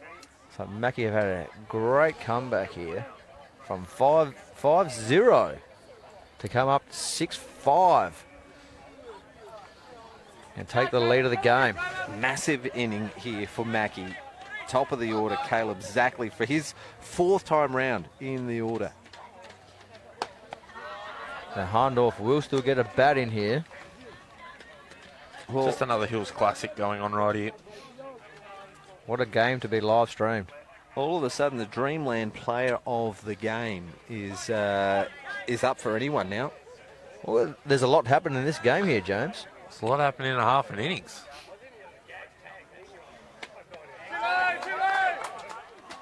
Macclesfield bench is up and about, supporting Caleb in the batter's box. Macclesfield runners on 2 and 3, still with 1 out. Really want to do some more damage here, and an outfield fly will score another run in. Ground ball to Fairley. He'll fire it across. Runner's gone from 3, and he will score.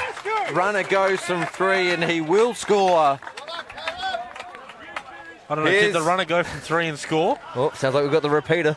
Here's the Country Blinds replay. The run crosses the plate. So Fairley plays 1. James Goslet makes the out, then has to fire it across, but Pedersen's too quick and scores the run. They actually lead by 2 now in a 7-run inning. Here's Lockie Abbott. Well, what can you ask from Macclesfield, hey?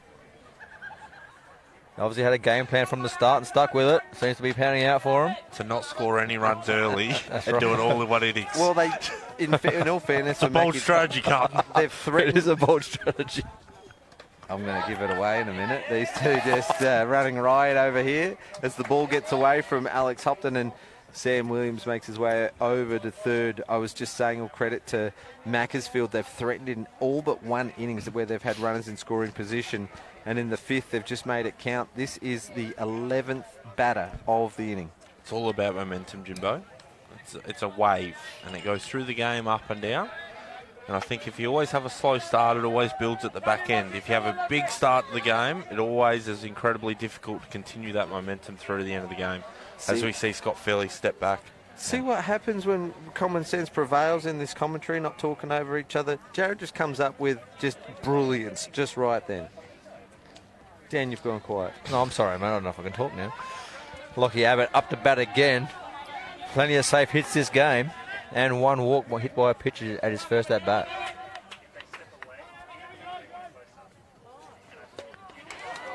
Some would say I've seen the light through a vivid window.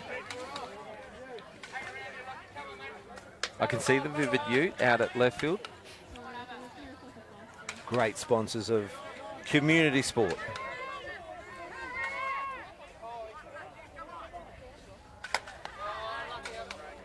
He swung a bit wildly at the last 2 pitches.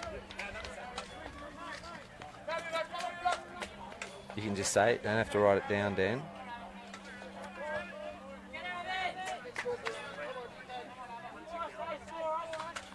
Top of the list, all decked out.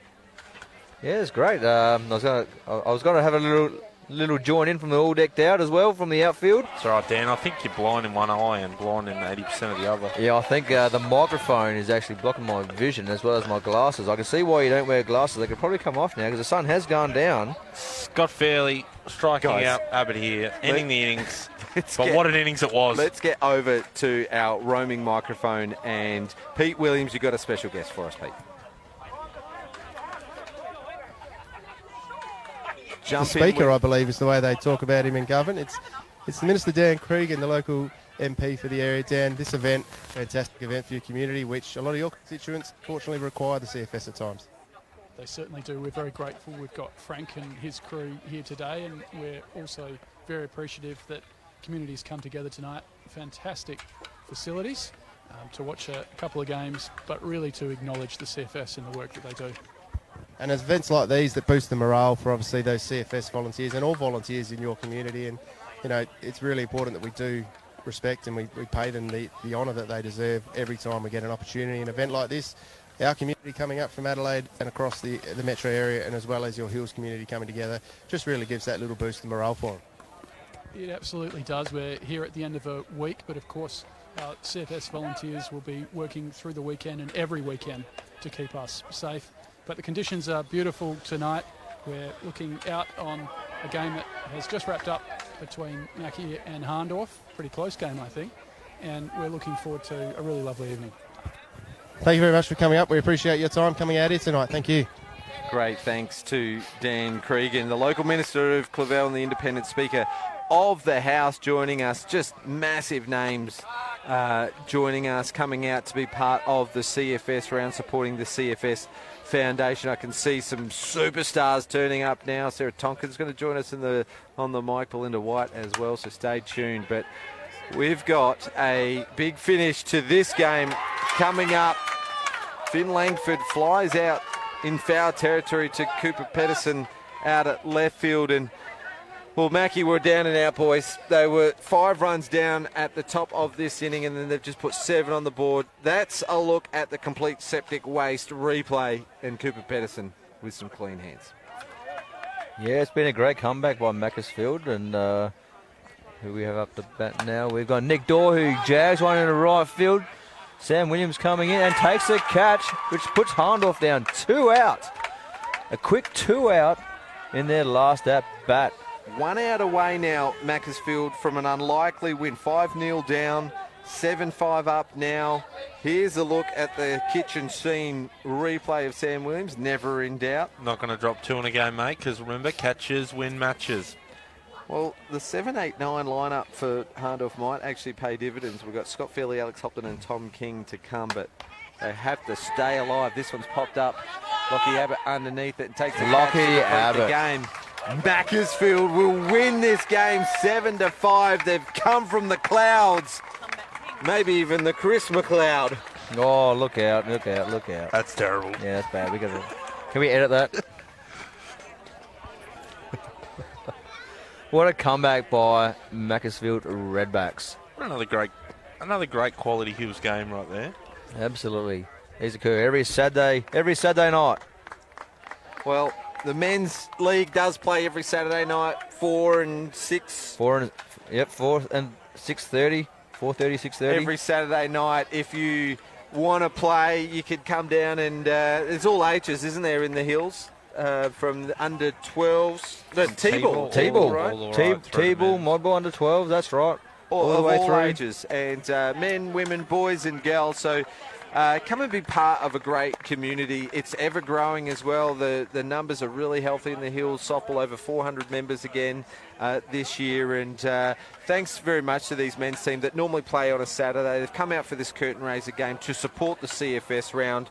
There's the QR code if you want to donate. And, you know, the play of the game, let's call it the Aqaba Hotel play of the game, actually has to go to Joe Harvey and the NFA Pirates. They've donated $1,000. Yes, $1,000 to support the CFS Foundation. Kicking off tonight's festivities with $1,000. There is plenty on tonight.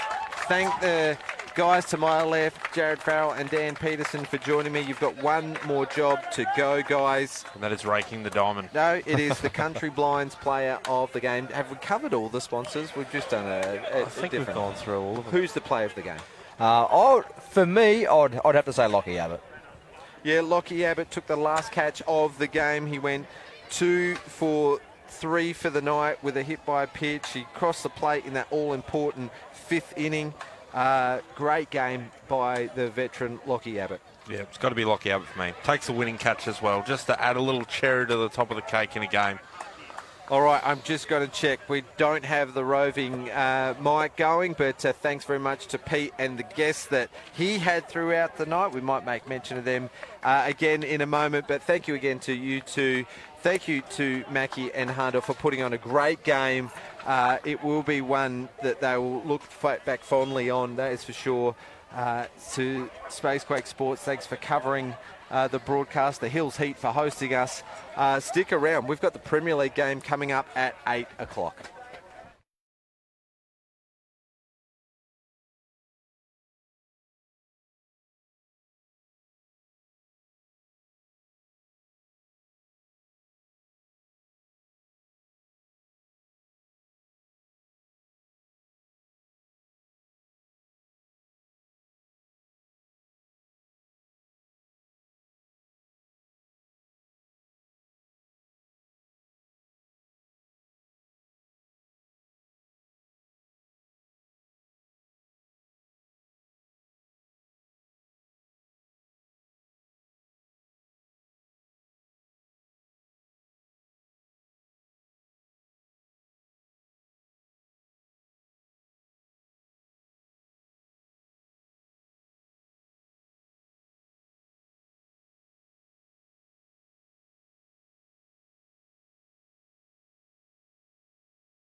I'll chat to you both. Chris will take it out. I thought you were waiting. I was waiting for you. Okay, everyone, welcome down here onto the diamond. A fantastic end to that game there. Lads, we're just talking up to the camera up here so everyone can see you. Sam Flynn, you've been awarded the MVP of that match. You've just came in as I walked into the dugout and said, what a game. What do you think, mate? How did you do it? Well, I had my doubts when we were 5-0 down, I must admit. But, yeah, that last innings was phenomenal. Guys that have been struggling with the bat just come alive. And credit to Hahndorf, unbelievable. They were very unlucky not to win it. But, yeah, that's why you play the game, I think, those sort of games. And it was really tough. Obviously, there was a lot of energy in the end there. We saw lots of jumping up and down and excitement. Is that normal for this time of year? I think it is. We haven't been going that well, and we've got a lot of young guys in the team, so we haven't had a win like that for a while. So it's a good time of year to have it, and it shows that the passion's there and coming towards finals. Well, Sam, we have the Minister of Emergency Services here, or Police Emergency Services and Corrections. Minister Joe Sockarch is here to present you with the presentation.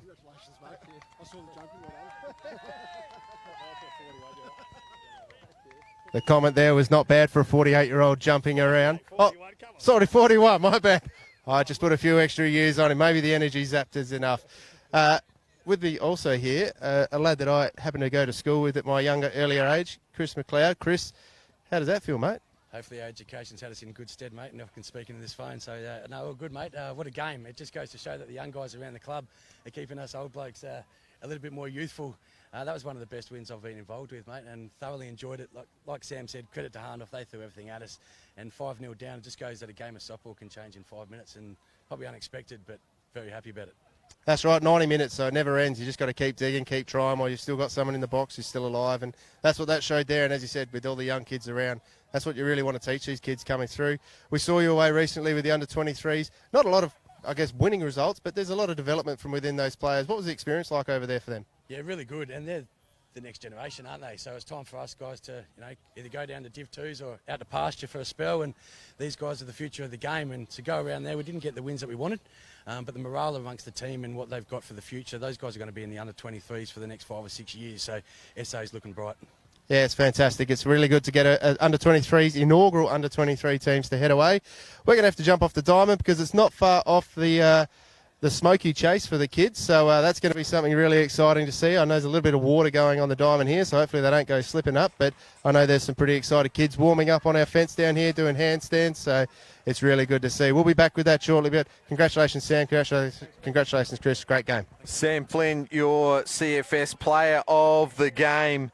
And we might have overlooked him on the commentary, but he actually got 2 hits for the night, couple of RBIs, and pitched a gem of a game for the Macclesfield Redbacks. And thanks also to Chris McLeod for his comments, but more big, huge thanks, of course, to Joe Sockarch, the Minister for Police, Emergency Services and Correctional Services, for presenting the award.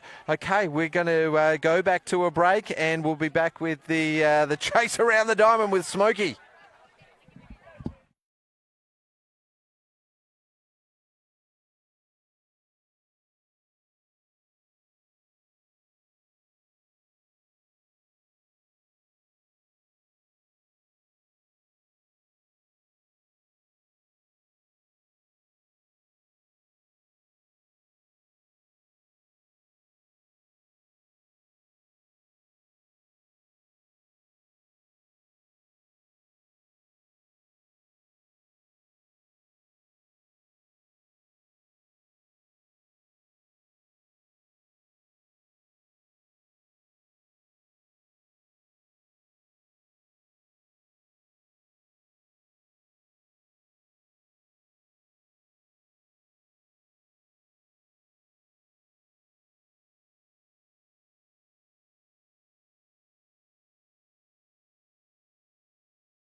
We're back for CFS round here at the Hills Softball Association, and we've got a treat for the kids right now. It is the Smokey and the Bear chase. Smokey the Bear is going to run the diamonds.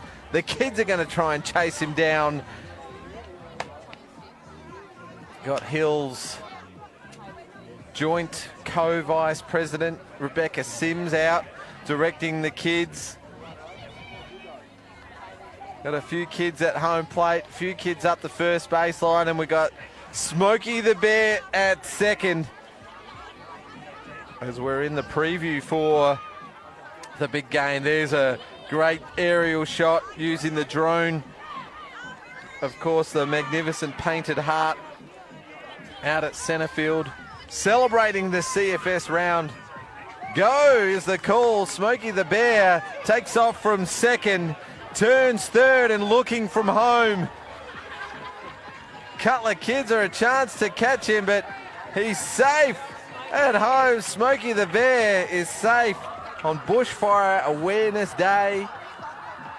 And it's cuddles all round. Smokey the Bear might very well be the most popular person or animal here tonight. Minister Joe Sockarch, Minister for Police, Emergency Services and Correctional Services, is going to present a toy to the winner. Claps all round as well. There's Smokey the Bear on screen. Brilliant work from the CFS volunteers to help Smokey over the line. And all the kids are going to get a little treat. But we're going to present with Pete Williams, who's on the roaming microphone. I've got the kids here. I'm just trying to round them up. I'm trying to work this out. We've found the two winners. Smokey, we're going to say Smokey got beat. Smokey was beaten. If you two just want to come over this way a little bit. Now, what's your name, buddy? Harry, little Harry here. And this is your brother. What's your brother's name? Alec. Harry and Alec. No, he can stay here. That's right. Harry, you were the fastest boy out there tonight, mate. And guess what you get? Have a look at this. That's yours. Congratulations. This bump's going all around. Fast running there from Harry. Last year you lost. This year you won. Everyone's a winner out here. And what's your name? Alyssa.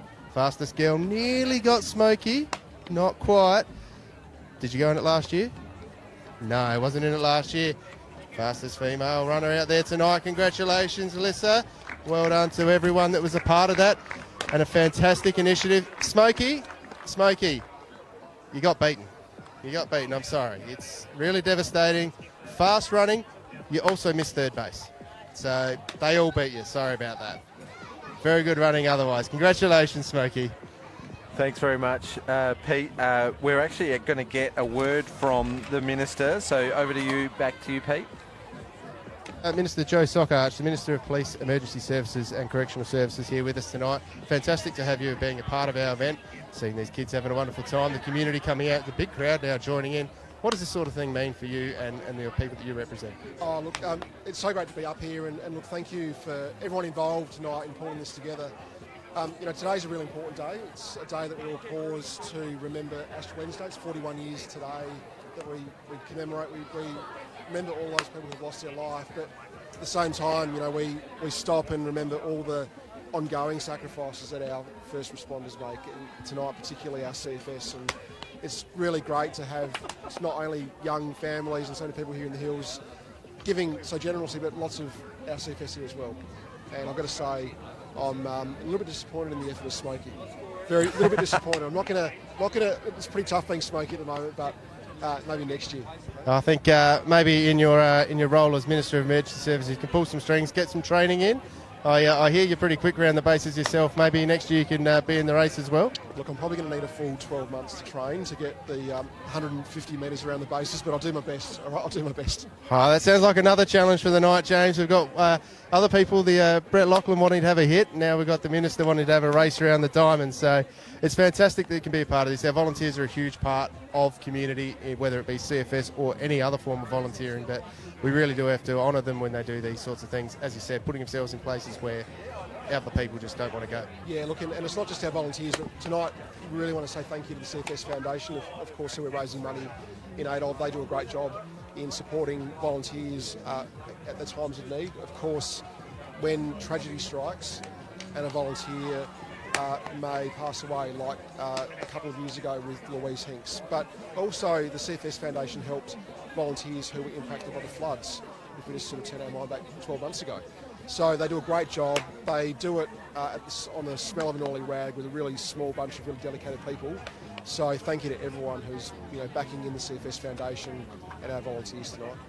No worries. Thank you very much. It's an absolute honour to have you up here and a part of tonight. It's fantastic to see the government out here. We've obviously seen Dan Cregan also up here, yourself up here. We've got the CFS Fire Chief up here. We've got everyone from the foundation, the local council. That sort of stakeholder engagement, the community that's come out, just makes it all worthwhile. So thanks for being part of it. Thanks, mate. James, I'll be back shortly with some more interviews in the next game, but we've got some pre-match stuff to get onto, and I'll leave you with it, mate. Thanks again, Pete, and thanks so much for all the VIPs that have given up their time, not only to be here, but also to get onto the microphone and speak to the softball community. That was the Minister for Police, Emergency Services and Correctional Services, Joe Sockarch. Very importantly, as he mentioned, the 41st anniversary of Ash Wednesday. It is Bushfire Awareness Day today as well, and the fourth time the Hills have hosted a Friday night game. It is the second CFS round, and we are really looking forward to a massive game ahead between the Hills Heat and the Glenelg Rebels. We're going to go to a really quick break, and then we'll come back with the lineups and the pre-game.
Well, hello and welcome back to a very special edition of the Softball SA C-Max Premier League live from Enembo Park at Mount Barker in the Adelaide Hills. It's CFS round and round 16 action kicks off tonight between the Hills Heat and the Glenelg Rebels. It is Bushfire Awareness Day and the 41st anniversary of Ash Wednesday, and we're going to start things off with a moment's silence for those volunteers who have given their lives in the line of duty. And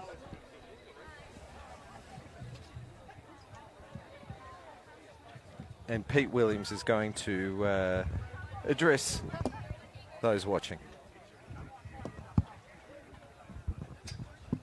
Ladies and gentlemen, thank you for coming out tonight to the Hills Softball Association here at Enembo Park for what is a fantastic event that's now going into its third year, where we come out together as a big softball community and a local community, and we raise money for the CFS Foundation.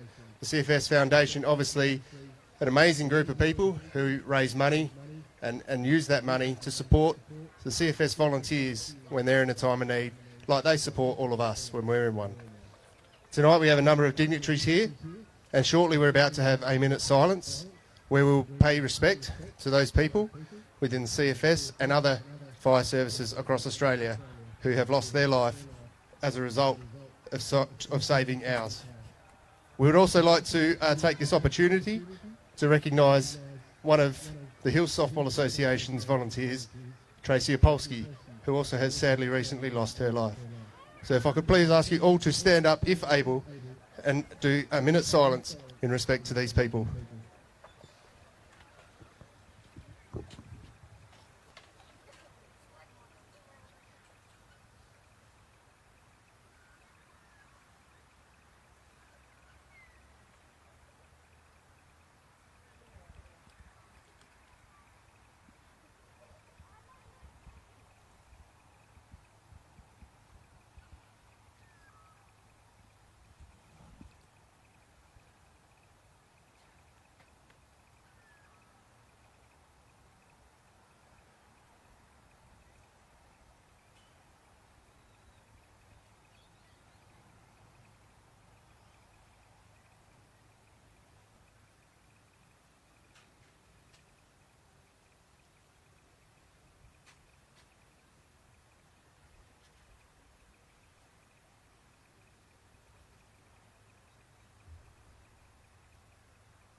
Thank you, ladies and gentlemen. I'd now ask Minister Joe Sockarch, the Minister of Police, Emergency Services and Correctional Services, just to come up to say a few words about the night.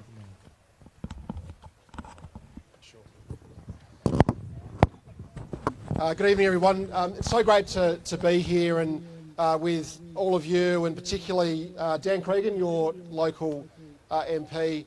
Tonight and today is the 41st anniversary of the Ash Wednesday disaster, and I've no doubt there are some of you here tonight who still remember very, very, very keenly and acutely what Ash Wednesday meant for your community. And fire is an omnipresent danger in the hills, but tonight we come together to really thank our first responders, our CFS, and all of those they work with, and thank the CFS Foundation for what they do. The CFS Foundation raises money and supports the families of CFS members who have either paid the ultimate sacrifice for their service to the community or find themselves in need. And I want to thank each and every one of you, and particularly the Hills Softball Association and Softball SA for pulling this together. It's a wonderful night in aid of a wonderful organisation. But most importantly, I hope you have a cracking night. You've turned down the weather. The softball's been great so far, so enjoy your night and get home safe. And ladies and gentlemen, joining the VIP party tonight, we have Sally Harding from the Mount Barker and District Local Council. We have Dan Cregan, your local minister and also Speaker of the House of Assembly. We have Andrew Lawson, the CFS Foundation Board Chairperson, Gloria Burney, the CFS Foundation CEO, and Brett Lachlan, our CFS Fire Chief. That wraps up our pre-game I want to give everyone to give a big round of applause to the Hills Softball Association for putting on a fantastic event again that's only going to grow bigger and bigger. Thank you to the men who just played a phenomenal game with a big comeback, and let's see a cracking game between the Hills Heat and the Glenelg Rebels. Well, thanks very much to Pete Williams, the Softball SA Chair of the Board, and also to the Minister for Police, Emergency Services and Correctional Services, Joe Sockarch, and all the VIPs, both teams, for lining up and providing a moment's silence. I'm James Harris, the host of the best softball broadcast in the world, alongside me, recently retired Aussie Spirit Vice Captain, Olympian and South Australia's second best ever catcher, Belinda White, along with Sturt Falcons powerhouse, lead-off and social media influencer, Sarah ST Fit Tonkin. G'day and welcome.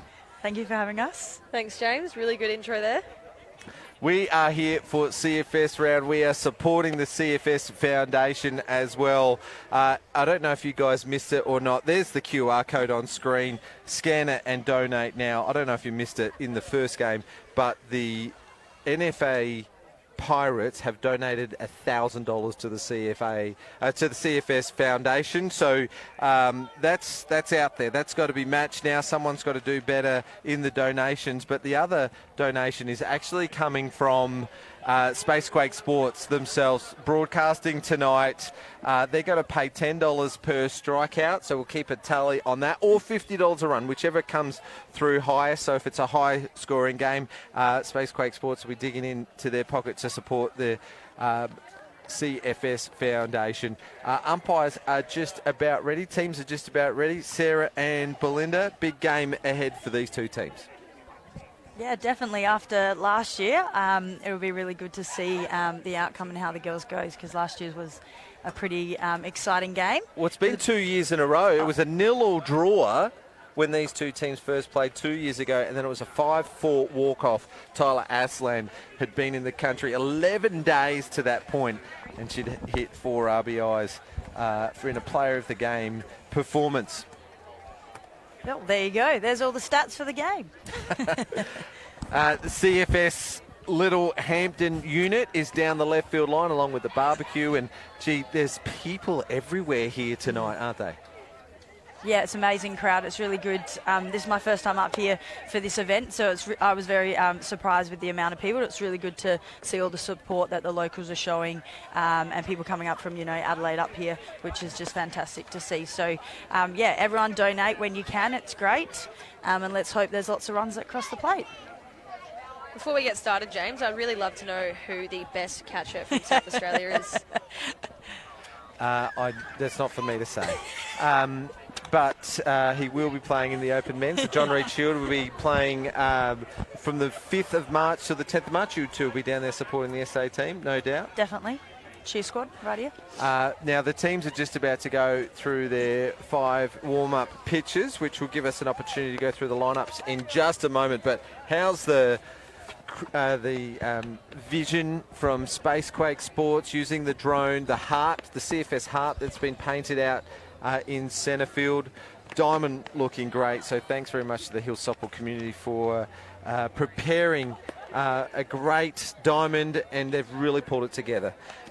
Let's talk about the times that these teams have played so far this year. It's 7 playing 4th on the ladder. They've played 3 times, with Glenelg winning all 3. Round 1, Glenelg won 5-0, and in a round 5 doubleheader, they won 5-1 and 1-0. So getting closer and closer each game, the Hills Heat. And, well, Glenelg secured a spot in the finals as well on Wednesday night. I don't know if you guys saw that game against Seacombe, now looking to make a play at the top 2. Yeah, I did actually watch a bit of that game, and it was a walk-off again for Glenelg. They come back from behind quite often, and they've become the team that you just can't, lay down and, 1 or 2 runs is never enough against them. They will fight until the last innings. Eric called them the comeback queens. I think that's pretty accurate. Yeah.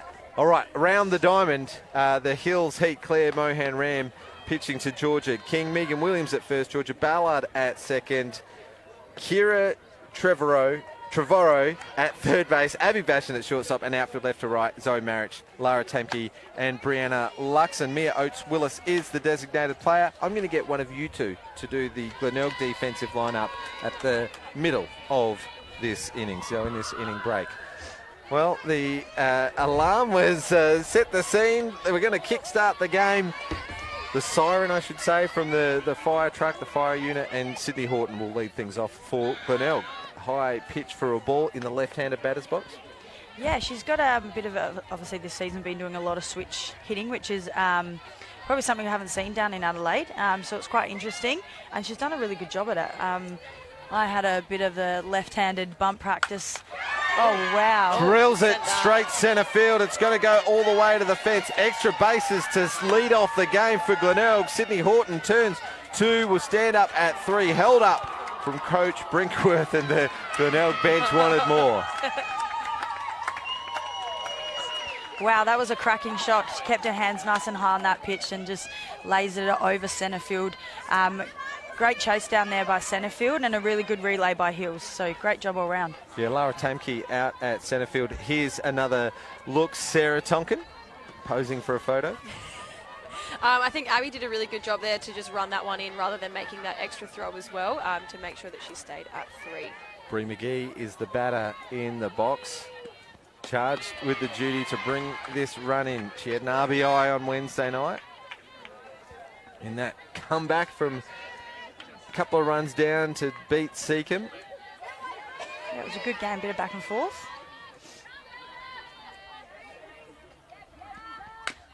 Fouls this one off, and young Claire Mohan-Ram played in the under-18 national championships for Western Australia earlier in this year, has done a fair bit of the pitching for the Hills Heat in the back half of the year.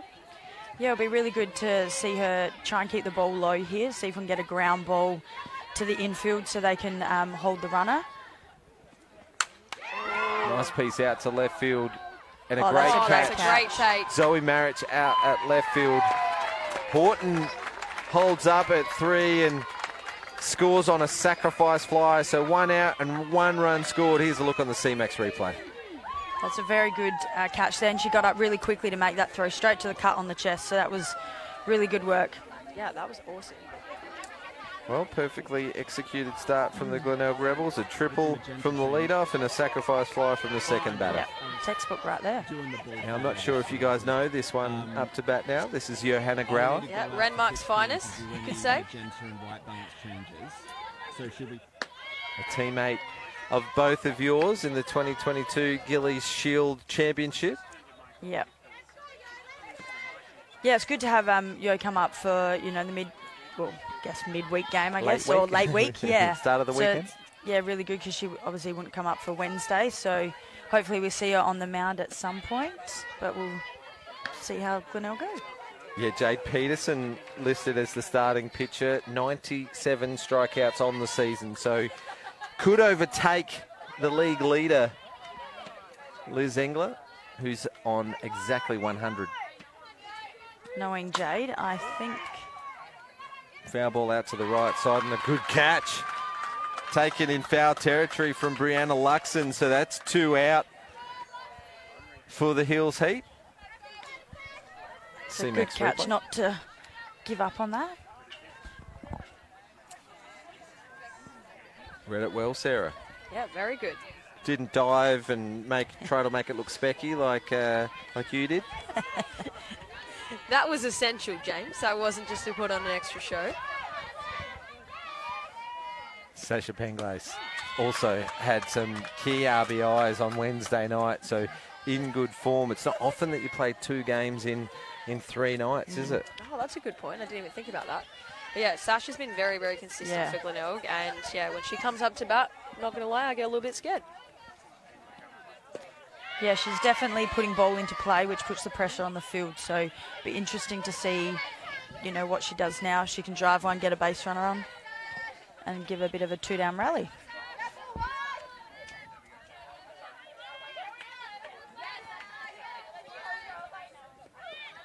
Change of pace from Mohan Ram. We've seen that on the broadcast a couple of times. It really floats up high, starts higher than the zone, so she's hoping that it's going to drop in and through the zone or catch the batter swinging. Yeah, good eyes by Sasha not to overcommit on that pitch and just see it through. Ground ball to third base, and Penglace tries to leg it out, but a good play from Trevorrow, and that's the third out of the inning. So 1 run scored in the top of the first for the Glenelg Rebels. Here's a look at the C-Max replay of the third out. Yeah, she did really well to stay down. We don't play a lot of games on grass, so it does come off a lot slower. So third base did a great job just to stay down and make sure she got the out at 1. Well, Glenelg really getting behind this round, supporting the CFS round. They're wearing the red socks. Normally we see them in white socks. The red belt and, of course, the yellow and red checker visor. And Sarah Tonkin, you're going to take us around the diamond. Alrighty. Apologies if I say any of these wrong. So here we go. We've got Jade Peterson pitching to Sydney Horton. Sorry, your writing's not very good, James. And then we've got Yo Grauer at first, Tate Nicholson at second, Bronwyn Sawyer at third, Sophie Kinnear at short, and then from left to right we've got Sophie Walker, Bree McGee and Sasha Penglaze. Perfectly done, Sarah Tonkin. Sarah Tonkin and Belinda White joining us on the mic tonight, coming up on a Friday night. Beautiful night here in Littlehampton in the Hills. We just saw the men's curtain raiser game. Hahndorf led all game and Macclesfield scored 7 in the 5th to steal it 7-5, and you can see a bunch of their players sitting up in the back of the ute there out at left field. American-style tailgating out there. Leading off for the Hills Heat is Abby Bashard, one of the best first-year players of the season, you'd say. Yeah. She's definitely coming to her own, being at Hills and really leading the team. They've got a lot of young players and she's a youngster herself, but she's really holding her own out there and having a really, really good season.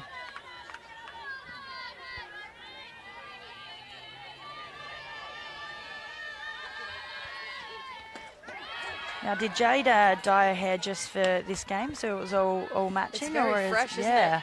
Very fresh and new there. Brings some colour to the uniform. It does match as well. As Peterson, that one's a foul ball off the boot of Bastion. Horton and Peterson just have a bit of a chat. I think it's a little bit sticky there behind the plate. The men's players raked and watered the diamond beautifully. There's a look on the C-Max replay, fouling it into the boot of the batter.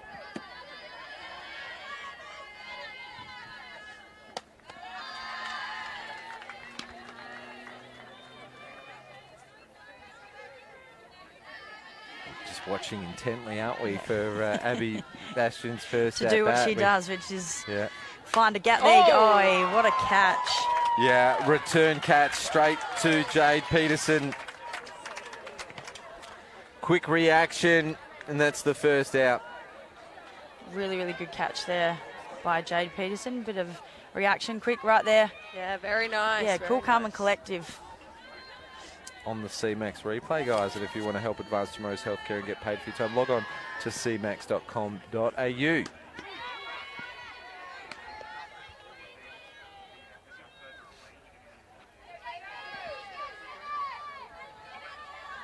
Kira Trevorrow is the batter. Oh. Just jammed a little bit, and it might get lucky. No. It lands safely, wow. Oh dear. spins Oh back. dear. Horton throws it up the line. Nicholson was covering first, and Trevorrow's got to turn for 3, slides in, and they've got a runner on third. Yeah, that's always a tough one to defend. Like those spinny ones are always a tricky one, and then to unfortunately follow it up with not the best throw. Did it hit her in the That foot was weird, by wasn't any it? chance? I would be that's a asking the bad bounce off the question. fence there. Yeah, there we go. Nat's coming out to have a chat to the umpire. We get have another a look look at again. the C-Max replay. Is it Oh, I Ooh, reckon that's just hard. missed it. just got past her, and then it spun back into the foot of Horton, who threw it up the line. Right field overrun it. And Trevorrow stopped and turned it every base. Here's another look. We've got every single angle here. Well, Oh, don't no, think- it didn't. Missed It it. missed. It looks like it did. but the runner running away is also got in the way of Horton having maybe a dive at that play. She was definitely in the play. That's a good point. yeah. And if she'd Definitely, left but- that, it spun into her finger. If she'd left it, it would have been a foul ball. Her reaction and playing that out makes me think that or obviously it sees here that it does not hit her. So, I mean, as catches, if it does, you let that play and hope the umpire calls it. But yeah, it definitely didn't. Well, I don't even know what to call that. Yeah, it was close to being foul. Does it go down as a single? I'm looking to my left. Anyway, Softball, she Softball turned it SA into a Hall of triple. Famer and life member Lindy Radigan on the I score. I'm going to call it a wild throw. Oh, looking Oh. at For a squeeze. that looked like a potential squeeze play. Third got back quickly when she saw that Megan didn't get that ball down. Sydney having a bit of trouble with the helmet. What are you calling here, Sarah? Were you looking at a sack fly, a single? Look, oh, there we go. here we go, here we go. They're going to go. Nice catch taken out at left field from Sophie Walcott. Megan Williams flies out for the second out. I've got the official score from the play before as we look at the C-Max replay. Good catch, but too close for Trevorrow to take off from third. We've got a single to the catcher and then a wild throw to get her around to third. So that's how it has been scored official. So maybe mischance opportunity. Would you have tagged up on a shallow fly ball to left field? It's probably a little bit too shallow. too I think especially with Georgia King up to bat next, probably not really worth the risk. Georgia King, one of your teammates in January, Sarah, at the Gilly Shield. Yeah, you know what? She stepped up and played a really, really big role in the team. And yeah, she killed it her first opens, I thought. Fouls that one off. Belle, how was it for you watching the I score from home? It was tough, definitely tough. I missed being out there and playing with the girls, but they definitely did SA proud. It was not a productive week at work for me. I was definitely watching a lot of the games. Strikeout swinging, a foul tip caught by Horton, the catcher. We're on the countdown with Jade Peterson on her way to triple digits. So that first strikeout will take her to 98 for the season. And more importantly for the Rebels, she denies Trevorrow and the Hills Heat from tying up this game, and they'll hold a 1-0 lead after the first. If I know Jade, I think she'll be taking on the challenge to cop the 100 in this game. So she'll be happy with that one. I mean, her average says that she will probably get 6 or 7 a game, so she should definitely get over the 100 tonight. Well, talking averages, we do have the scorers statistics in front of us. She's actually averaging 10 strikeouts per game, and she's on 98 now for the season. So not a bad effort for Jade Peterson. Sharing the load this year with Yo Grauer, who's thrown 33 innings compared to Jade's 61. So not bad. Yeah, very, very good. Jade is just so consistent every year. Just comes out, hits her spots, in and out. I've noticed this year she's throwing a lot more change-up. So whether that's just having a different catcher or a different game plan, but it's really, really good to see how consistent she is year in, year out, and gets her 100 Ks every season, really. Yeah. She's made us all look silly at some point. She does it every year, doesn't she? Well, we're going to farewell the Little Hampton CFS unit as they depart Enembo Park, and we will start the top of the second inning with Sophie Kinnear. Mohan Ram will continue for the Hills Heat and fires that one in there for a called strike. Round 16 action continues tomorrow at West Beach. Late games actually, West Torrens versus the Sturt Falcons. So big clash considering the current standings on the ladder. West Torrens overtook you guys on Wednesday night with that win. Yeah, it's going to be a good game, but we've still got plenty more games, before the final start and stuff like that. So it's just about making sure we stay consistent and getting ready. Well, keeping ourselves in the top 4, but yeah, staying consistent with what we've been working on. Still 6 games to go, and West Torrens still 5. So you've got that game in hand. Kinnear fouled that last one off, and there's that change-up that starts quite high in the zone, but she takes a lot of pace off it. The other game that will be live on Spacequake Sports is Seacombe versus Walkerville. So you're going to see your 4th game of softball since Wednesday by the end of the day tomorrow. So very special thanks to Spacequake Sports for their continued support of softball and the Softball SA Premier League, the CMAX Premier League, and he fouls that one off. Now, against West Torrens so far this year, they got the better of you in round 13, 5-0. You guys got the better of them earlier in the year. Can't see the score. Actually, they've beaten you twice now, 4-2, 5-0, and you guys have beaten them. Where's the score? At some point. First game, yeah. Yep, thanks for that reminder, James. Hopefully we'll be able to even that one out Well, tomorrow. that's the thing about softball, isn't it? It has a funny way of evening out, and for the life of me, I can't see that result. So What's the classic line? You only need to beat them in that one big game. Yep. Yep. The beat 'em when it season doesn't. They counts. can mercy us 10-0, but we just need to beat them that once. Oh, we've got a pop fly. Easy catch there by Abby at short. Here's a look at the CMAX replay. Kinnear got right under it here. Abby Bastian got comfortable and takes a good catch.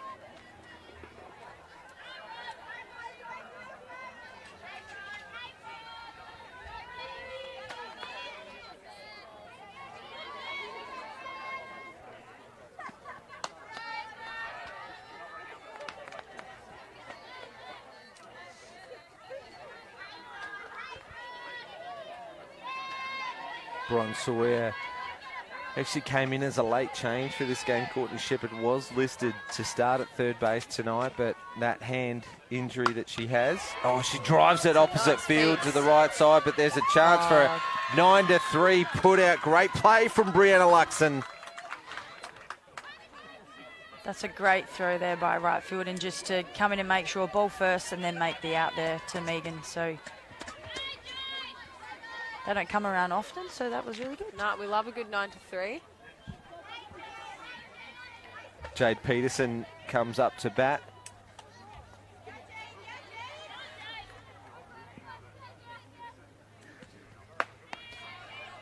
Watches that one closely for a ball.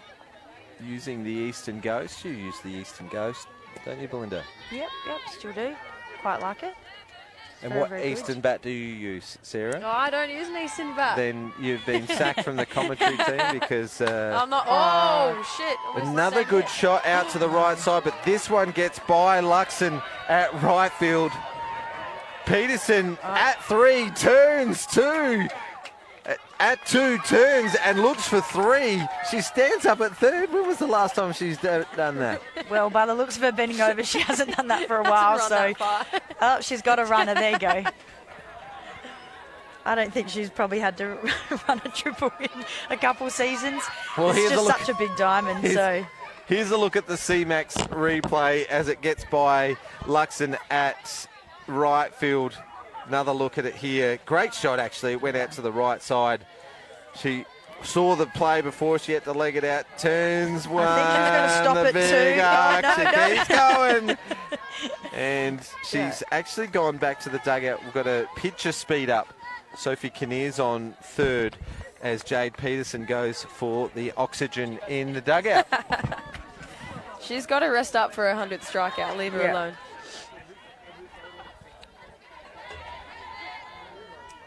Runner on 3 for the Rebels. Sophie Walkup up to bat. It's a nice pitch.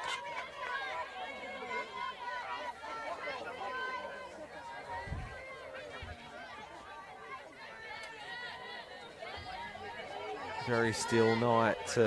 Beautiful night here at Anembo Park. Yeah, not quite the usual West Beach wind that we're used to. Bit more Nice and protected, still. isn't it? Yeah, it's very nice. I thought it was going to be a bit more fresh. Yeah, me but too. Pack some extra layers just in case.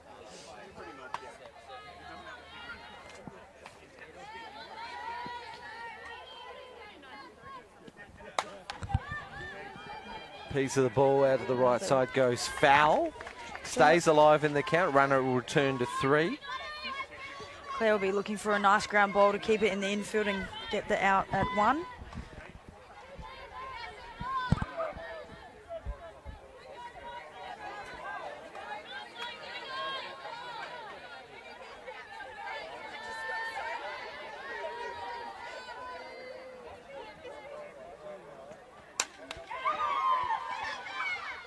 Nice ground ball over to Abby at shortstop and an easy play to one at Megan. So that was a good outcome there by Hills Heat. They'll be happy with that, and they'll be looking to come back and still 1-0 here. So they'll be looking to get their lead off on and then hopefully advance her and score this innings. You'd have a look there on the C-Max replay. Great play from Abby Bastian. Denying Glenelg with a runner on third, leaving her stranded as they come out for their defensive inning. And for the home half of the inning, the Hills Heat will have batters 5, 6 and 7 due up. The other game tomorrow we can just touch on as well. Seacombe versus Walkerville will be live on Spacequake Sports. Both teams out of finals contention now, but tough opposition throughout the year. They always kept it pretty tight, didn't they? Yeah, this year's been probably the tightest year with games. Like, it could have gone any way throughout the season. Seacombe definitely had a big run early on with quite a few back-to-back wins. But yeah, it's been a nice change to have some really solid games against each team. Now, I found it in the results. West Torrens beat you in round 5, 4-2. You beat them 4-3 in round 7. As first pitch swinging, Georgia Ballard grounds out back to the pitcher.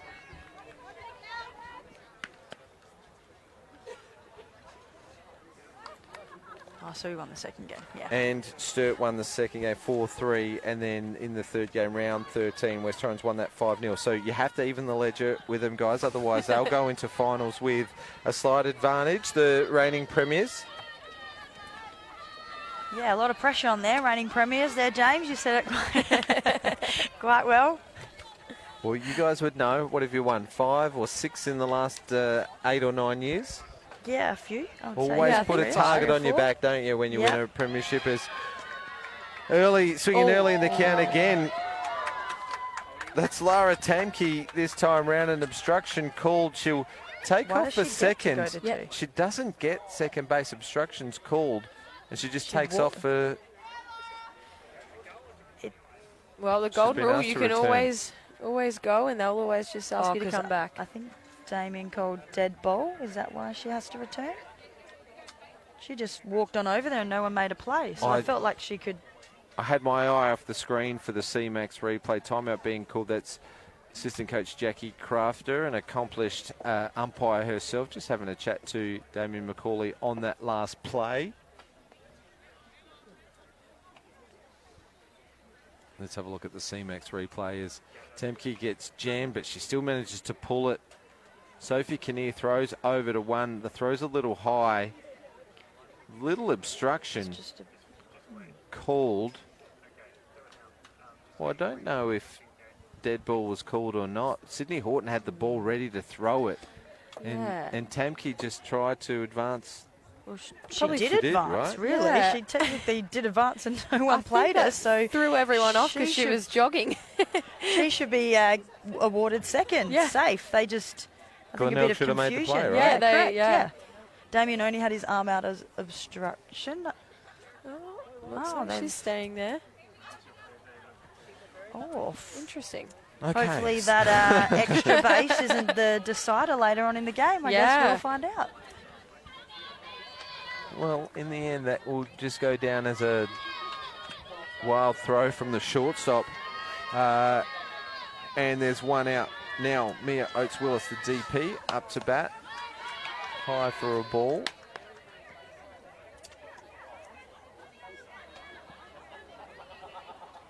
I wonder if we can get Damien on the mic to explain that. Just what happened. So we all know. It would be interesting, wouldn't it? Because it was a heavy collision, so I probably wouldn't mind betting that he called dead ball because, well, Tamke hit the first base player hard, didn't she? But Yo Grau has taken the hit pretty well, hasn't she? Yeah, I don't think it affected her. She's a tough cookie. Horton looks to throw out the runner, getting an extended lead, but good backup from Penglace out at right field. Don't mind having a go in that situation early in the game. Have a bit of a pick, and if you miss it, you've got plenty of innings to still try and make it.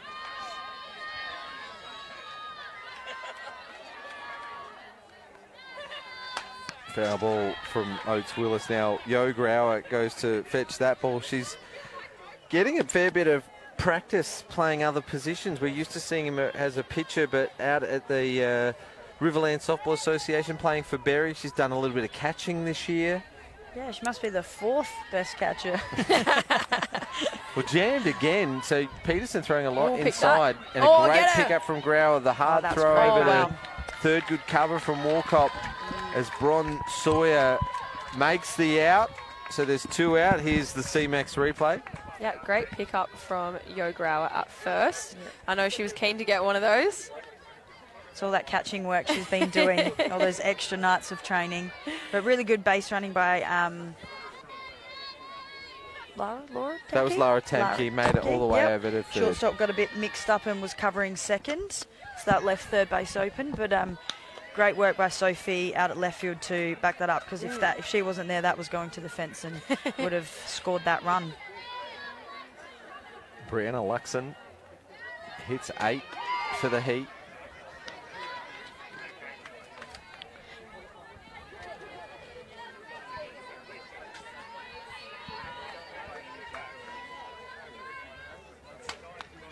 Another one of these first-year players hitting .231 for the year, so pretty handy lower order batter here for the Hills Heat.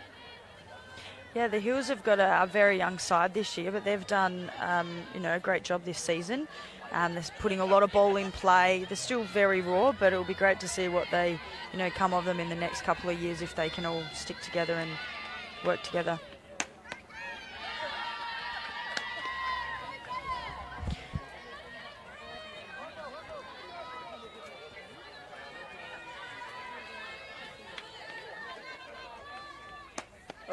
Nice pitch from Jade Peterson, gets Luxon chasing up high, and will move to 99 on the season.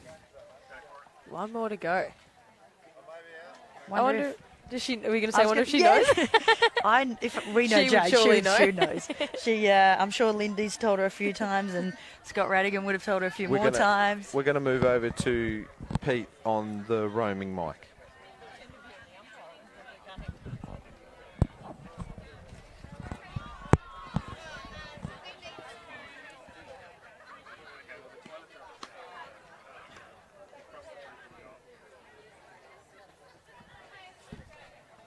The obstruction, she wouldn't have made it to 2, so she gets back to 1. There you go, guys. Heard it straight from the umpire's mouth. Thank you for the plate umpire, Mike Bendel, to explain that for us. To Pete Williams on the roaming mic. We are now starting the 3rd inning. It's a 1-0 ball game, and these two teams have had some classics over the year. I mentioned at the top of the show, 0-all 2 years ago, and in the first year of the CFS round, the Hills Heat were trailing, and it was some heroics and a walk-off as this one goes out to right field, and Luxon is there again to take a good catch. She's been right in the play. She has a couple catches and a 9-3. Let's have a look at her on the C-Max replay. Yeah, Glenelg are making right field work hard, but she's doing a great job out there. Yeah, a lot of right side hitting, a lot of ball in play as well, which is definitely keeping this game interesting. Players doing a great job to hold them here. But we're back up to the top of the lineup and going righty this time. Switchy, going righty. I'd love to know what her thought process is and when she chooses to go right to left. Well, she hit a triple to lead off the game. Yeah, which so I've only seen her. Right, you'd slap. feel pretty confident, right? Yeah. I'd be going round 2 on that. I'd love to be a switch hitter. I think that would be so cool. Yeah. I don't know how your eyes adjust though, from right to left. It would be quite tricky, but yeah. Well, she's done it pretty well so far this season. Horton, her numbers, she's hitting .333 for the season. Do you remember playing against her at the qualifier in Ireland? No. Who did she play for? For Ireland. That's dead ball hit back into the foot of Horton.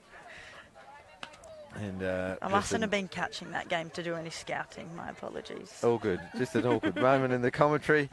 And Horton will just take a moment to gather herself as she recovers from hitting herself. She's got to switch to the left-handed box. Should be looking at a slap here, I reckon. What would you throw to her, Sarah, if you were catching in this situation? Oh, probably definitely something off the plate here. Perhaps look at changing the pace as well. Oh, there we go. Ground ball to Bastion, who's got a gun arm. Horton just in time for Bastion as it's a nice she's thrown play out. from Abby. There you go. It was a pitch off the plate. Well, that's a close play. Yeah, she had to So come and great get play, it, yeah. get the throw off in a hurry, and just shows off that cannon that she's got on so her young close. shoulders. Back to Bree McGee, who brought in the first run of the game.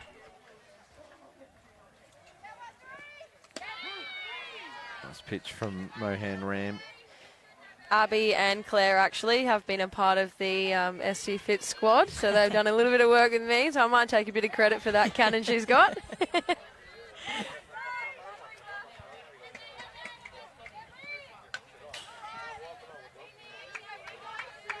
Got plenty of followers too, don't you, on ST Fit? Oh, there's a few on there. A few fans. Who's your most famous one on there? Oh, I wouldn't have a clue. That's a good question. I'll have to look into that. Belinda White, probably. I don't know if you know her. She's actually an Olympian. Do I follow you? I would hope so. I do. I love to know what you're doing every day. Makes me feel very unproductive.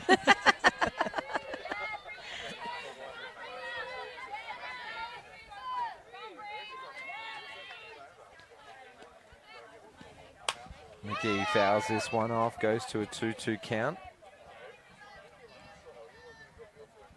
I think Claire's working some really good edges. There's not really a lot sitting over in the middle of the plate. Working up and down as well, which is really good to see.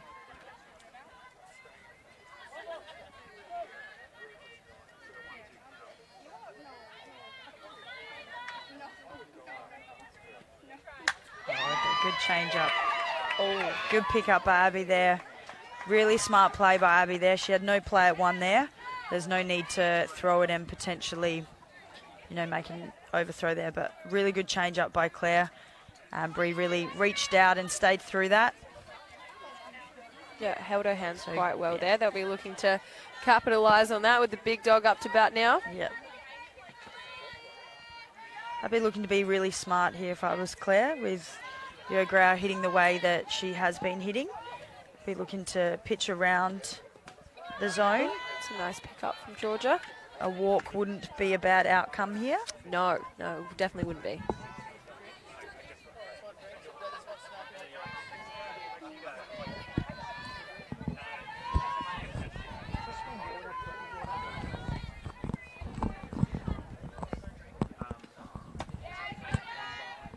Good throw there by Georgia. Again, early in the game, have a crack. Might as well. Yep. Cheap out. Still got plenty of time to get the run back if anything goes from there.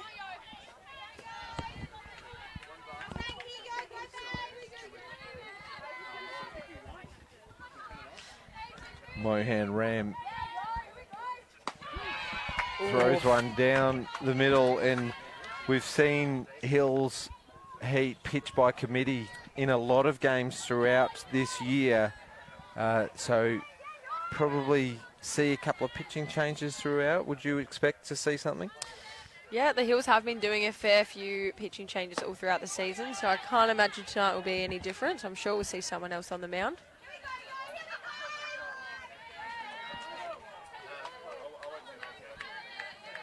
Not sure I've seen anyone warm up yet, but yeah. It's done well to this point to keep the Rebels down to just one run, but she's walked Yo Grauer. Not a bad outcome. I would be not mad about that. No, wouldn't be mad either. Yep. Sasha's quite known for keeping the ball in the infield, or so if we can keep it low on her, it would be nice to get a ground out here.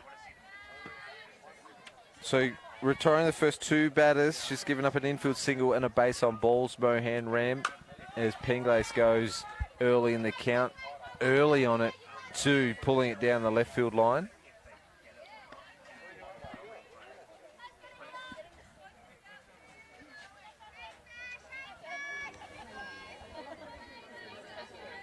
It's a good opportunity here for the Glenelg Rebels to really capitalise with their runners on. Not a lot of noise from the dugout, which I think is a bit surprising from them. Oh, Well, Horton tries a sneaky backdoor pick-off. oh, get back, get back. Bree McGee in two minds whether or not to go, and it comes back to the safety of the base.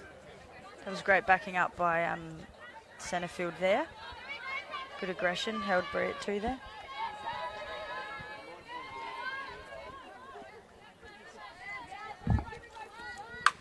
Oh. Shot from Penglace out to the left side. McGee turns 3. The cutoff was a bit slow in the transition.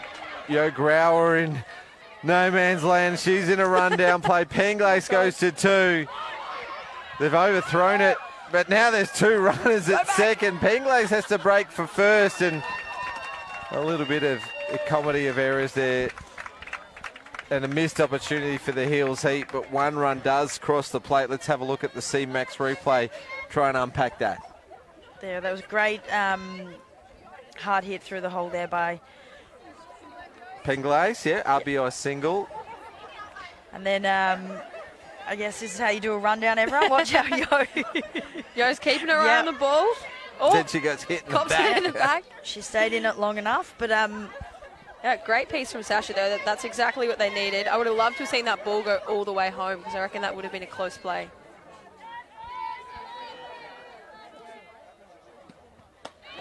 McGee scores the second run of the game. There was 2 out when she got her infield single.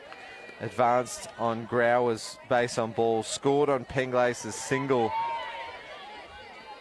All with 2 out. This is Sophie Kinnear. Kinnear will line out to shortstop, and 2 runners left aboard, but they've scored another run. it's not a bad outcome. 2 runners on, only 1 crossing the plate there. So really good work by Claire. Just get that pop up to shortstop. Yeah, Hills are still in a really good position. Hopefully they'll be able to score a run here. Where are they at in their lineup, James? They will go to batters 9, 1, 2. So Brilliant, they're in a good spot. they'll see Peterson for a second time round. Rebels just taking their time to get out here as the Hills Heat have a conference in front of their dugout. Normally a 1-minute changeover for teams.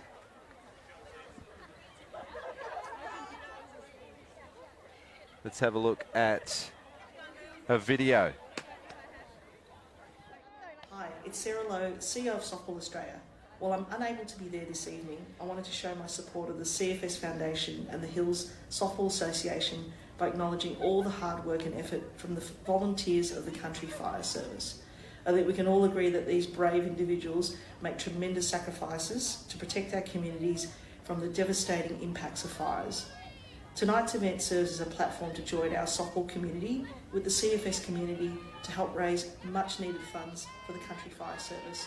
And I thank the Hills Association Committee for bringing this event back for another year. I'm sure it'll be a fantastic evening and you'll give generously to help this very rewarding cause.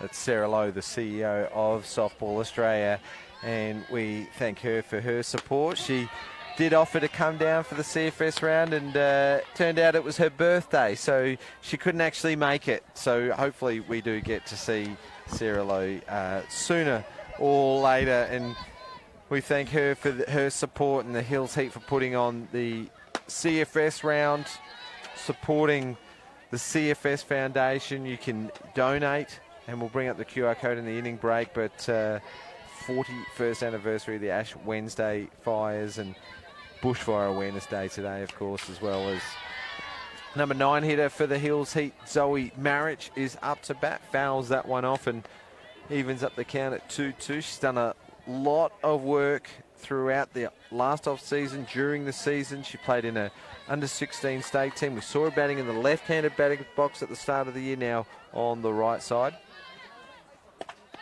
Carried or shouldered the load for pitching for the Hills Heat this year.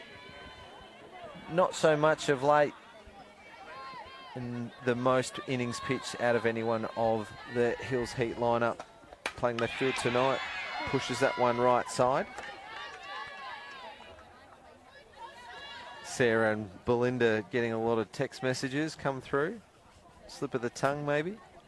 Yeah, there might have been a few comments on that, so thank you everyone that's pointed that one out. As Glenelg Rebels keep going about their business, a 2-0 lead. We're in the bottom half of the third inning. About halfway through the game. Low for a ball, and it's been a good at-bat from Marriage. Yeah, really good at-bat here. And full count. We all know Jay doesn't walk many players, so I'll be looking definitely to attack, and she'll be itching for she'll that be throwing something strikeout. around there. It is. Ooh. Ground ball to second base. Take Nicholson with a slight fumble. Flips it up from the glove. Safes the call. So Zoe Marich aboard. Tate Nicholson returning from a hand injury. So we'll keep our eye on her. Looks a bit ginger. There's a look at the C-Max replay. Yeah, I think Zoe ran that really well. I mean, a lot of players could have slowed down, but she kept going, and that paid off in the end from that little fumble. Yeah, that's what you want from your number 9 hitter. Get ball in play. Get on and then bring up your 1, 2, and 3 here to try and hit them in. Oh. First pitch swinging Wow, from good effort. Bastion, the leadoff. As Marriage just gets off base, and a bit of panic there from the crowd behind us. Nice shot from Bastion, hit up the middle, straight through the legs of Peterson. Yeah, She did really, overrun that base, didn't she? Yeah, really good charge from centre field as well, and that definitely kept Zoe at second, which is what we want. So an error and a single. Big opportunity for the Hills here. Trevorrow, none out, runners at 1 and 2 in a tight game. Shows bunt. Oh, Pulls back beautiful. and lays down the fakie. Ooh, A wow. safe bunt for Trevorrow. She's on twice. That was lovely. Very, very smart play by Jade. She saw that she wasn't going to get the out at 1 and did a bit of a fake to see if third would fall for it. But Zoe, very smart base running, and made sure she didn't fall for that one there. Williams, the veteran of this Hills Heat team, hitting 3 in the lineup. She's got loaded bases with none out. Hit up the middle. 4 batters. Here's Bastion, turns 3, pushes for home and scores to tie up the game. Trevorrow stands at 2. Williams with 2 RBIs. Great hitting by Hills, and that all started with number 9 batter putting ball into play, getting on, and then the sack bunt. I think it's a very underrated play. You get that bunt down, move the runners around, anything can happen from there. So really good job by Hills Heat. Put the pressure on Hills, and Nat's called time just have a bit of a chat, probably slow it down a little bit, stop some momentum there. But Hills are coming right up with Georgia King, who's hitting quite well, just the batter you would want to be popping up in the lineup right now. Yeah, still with 2 runners aboard. Looks like a change. Pitching change, yep. And there is a pitching change. Johanna Grauer is going to come into pitch, so Jade Peterson's going to be stranded on 99 strikeouts. Oh. 1 behind Liz Engler from Port Adelaide. Port Adelaide have the bye tomorrow. Yep. And they still have 5 games to play. So Glenelg, after tonight, will only have 2 more games to play. Oh, she is throwing some heat. I'm not sure how much of a warm-up she had. I was told that she arrived 8 minutes before the game was about to start. She was a little bit frazzled. I think she came straight from work. Yeah. But Yo is a experienced athlete, so coming in cold is probably not an unusual. She did throw a few before the game. Don't know really how many there were, but did see a couple. And there was plenty of activity happening on field as well. We had Smokey the Bear running the bases, and we had the moment silence as well. So, yeah, not much of a chance for a warm-up, particularly with people everywhere on the diamond. But the Hills have really put on a show tonight. CFS round supporting the CFS Foundation. Lots of dignitaries here tonight as well. A couple of ministers. The CEO of the CFS Foundation, Belinda, you know her well. Yes, that's my auntie. Gloria actually. Burney. Yep. She was on the mic this time last year saying Yes. how nice you were as a person. What are you trying to say, James? There was a bit of Yes, actually, I did tune in to listen to her. She was quite nervous, and I made sure I messaged her and said she did a very, very good job, and she's very passionate about the CFS, so she's very, very grateful for all the hard work that everyone's put in, especially the Hills Heat and all the donations. It's Amazing, just very great to see everyone supporting the local. You don't have to play innocent with me. You lived with my wife for a little while, so I know all your secrets. You basically lived there too for a while. And some great donations coming through for the CFS Foundation. We'll mention the Pirates again. Their club has donated $1,000 to the CFS Foundation. And Spacequake Sports, of course, will be donating either $50 a run or $10 a strikeout. So at the moment, it looks like a $50 a run. He's up to $200. So thanks so much to David Muggleton, the Spacequake Sports, for supporting CFS Round again, as they did last year. Let's hope they can get some more runs on the board. Oh, But great. Nice, There it is again. from King, and Grauer does the fielding. Both runners advance. Oh, that wasn't called out. Oh, no, it was. Yeah, just A great trying to work bump out what the there. confusion is. Yeah. But Great bump by Georgia to get it down. was That she on brings the one base? out. Yeah, well, that's a good question. One out with runners in scoring position. So nice ball up the middle, or a sack fly here scores a run and can put Hills in front. Hold on the they've got the squeeze. squeeze. Wow. Another bunt attempt from the Hills Heat is fouled off from Georgia Ballard. I love a good squeeze. I don't Yeah. think there's so many more opportunities to do it in our competition, and you just don't see it anymore. I don't know if it's coaches are too scared or they don't know when to do it, but I think it's very underrated play. Yeah, I'm really liking the aggression from the Hills Heat here, putting a lot of ball in play, playing the short game, and making Glenelg do something with it. They'll be knowing Yo will be coming in to throw strikes here, so they've attacked those pitches well. Corners come in real tight and Ballard swings away. She'll go behind the count 0-2 with two runners in scoring position and just the one out. The infield will push back into a more regulation field, but the pivots are in tight.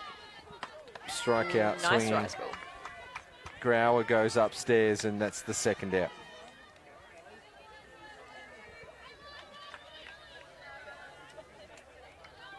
Right, the Hills really need to be just short to the ball now with Yo coming in. Just the change of pace from Jay to Yo.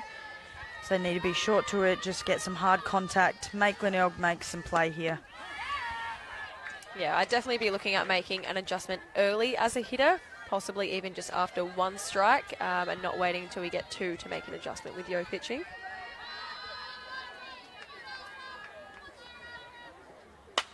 Okay. Ground ball to Sawyer, fires it across. That's a better throw from Sawyer. And the third out is made. Now, Pete Williams is on the mic, but we might just wait one more inning. Just waiting on that one as we have a look at the C-Max replay.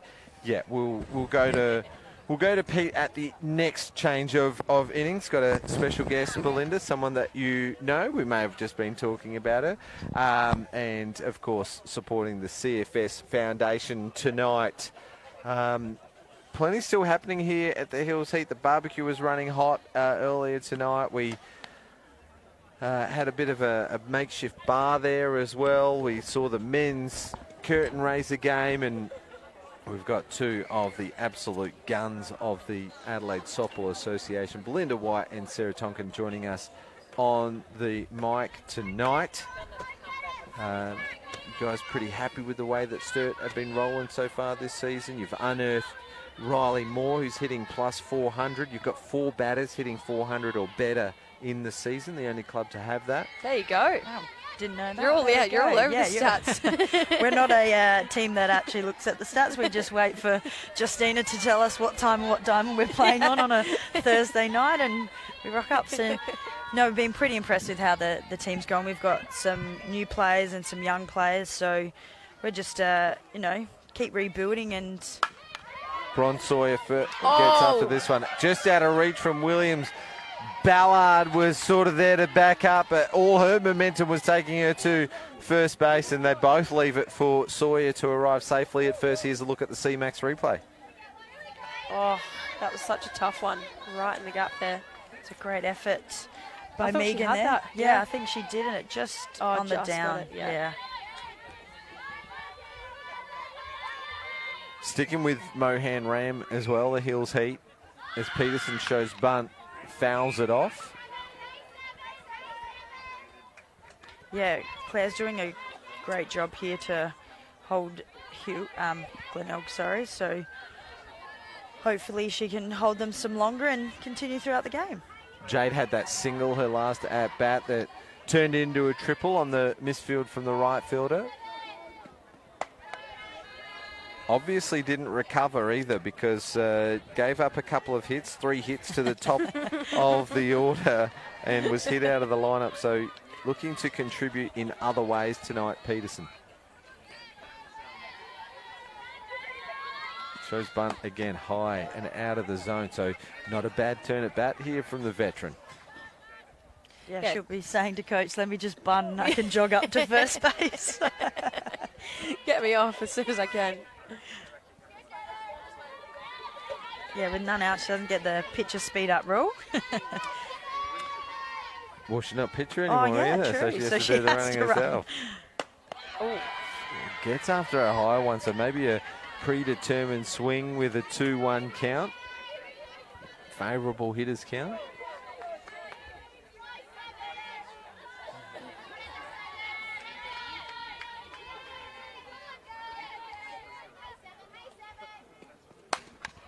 Fouls this one off to stay alive in the count.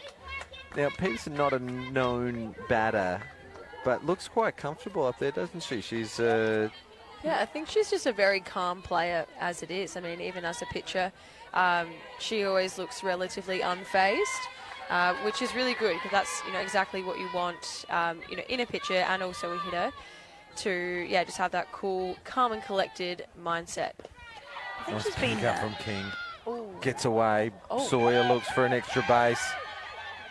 Right field. And she's got there. Has a play, but that was Megan Williams had to do her own backing up. So Sawyer now moves into scoring position with none out.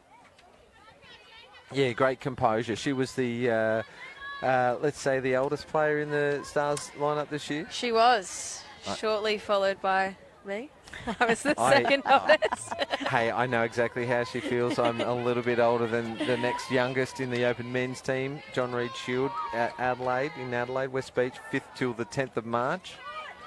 Base on balls and one that gets away from King. So Sawyer's going to advance 2 bases and no one's covering one. So Jade Peterson has a cheeky look at 2. So great turn at bat. Not only has she done the job that she would have done with a sacrifice bunt, she's got herself a board and Sawyer's around to 3. Be interesting to see what they do here with the 1-3 split. Well, just as the Hills Heat got back into the game, tied it up 2-2. They've made an error and a base on balls for the first 2 batters of this 4th inning as Walcott fouls that one off, and they were batters 6 and 7 as well. So batters 8 and 9 still to come. Seems like the Hills are a little bit flat in the field. I think they could probably do with a little bit more torque out there. Really get behind Claire, and yeah, really important to know where the ball's going in this play.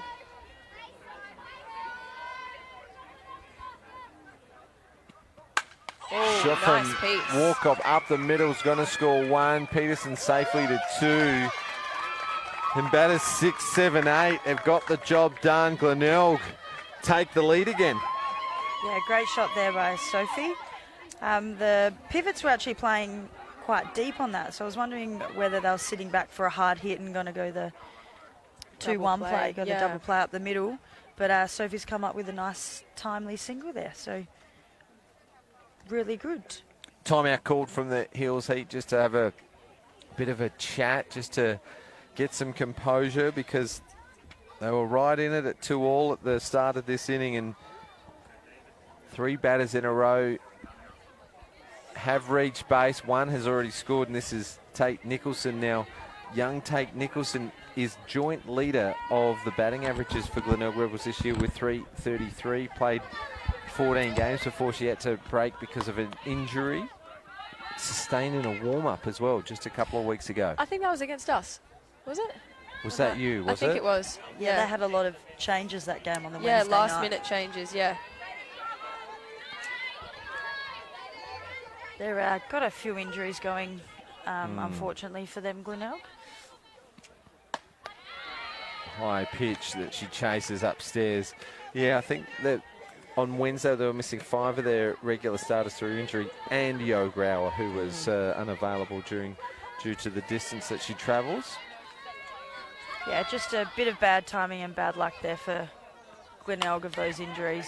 That's a better piece of the ball as Georgia Ballard nearly stutters a little bit with the runner coming directly at her. You'll see it on the C-Max replay that she hesitates just half a step, as maybe even a half an interference, but the out's made. Peterson advances, Walcott advances, and that's great. Back to the top. Yeah, great hitting by Nicholson there. Didn't get the bunt down, but made sure she got the ball behind the runner, which allowed them to get to second and third.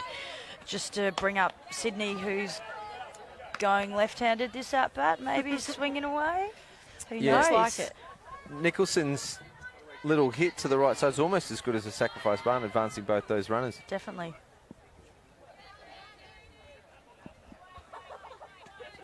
Horton just creeps up the box a little bit, and bit a of spin on that ball just deceives the third base player, Trevorrow, and got loaded bases again for the Rebels. Good backup by Abby there, and good heads-up running by Jade just to stay on that base. That's a tough one. It's a left-handed, so it's always curving away, and it's come off the end of the bat. But yeah, great running by Jade. She knows her speed, and when you've got your 2, 3, and 4 coming up to bat, loaded bases. Yeah, no point being silly. Yeah, we'll pause just quickly for a timeout. We've got Hills Heat head coach Reggie Fairley out there talking to her players. It's the third time through the lineup as well, and you'd say that Mohan Ram has pitched pretty well, but usually by now in a Hills Heat game they've changed pitches. So there's the QR code. It's the bottom right hand corner of the screen. Scan it and you can donate to the CFS Foundation. And what the Hills Heat are trying to achieve, it's one of several special rounds throughout the Adelaide competition. The Sturt, of course, host a mental health round, a breakthrough round, and of course Glenelg and Walkerville share the breast cancer awareness round.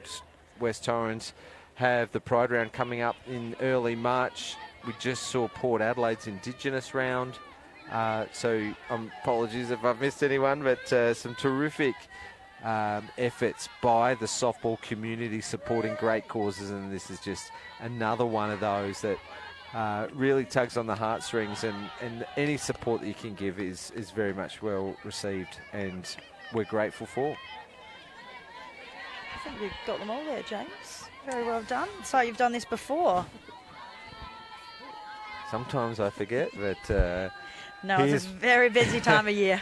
Here's Bree McGee. She had a shot last time up to bat and a sacrifice fly in the first inning, so really good contributor from McGee, who's come into the lineup for a couple of those injured players that we mentioned before, Caitlin Carroll and Gemma Cochran. Courtney Shepherd's missing.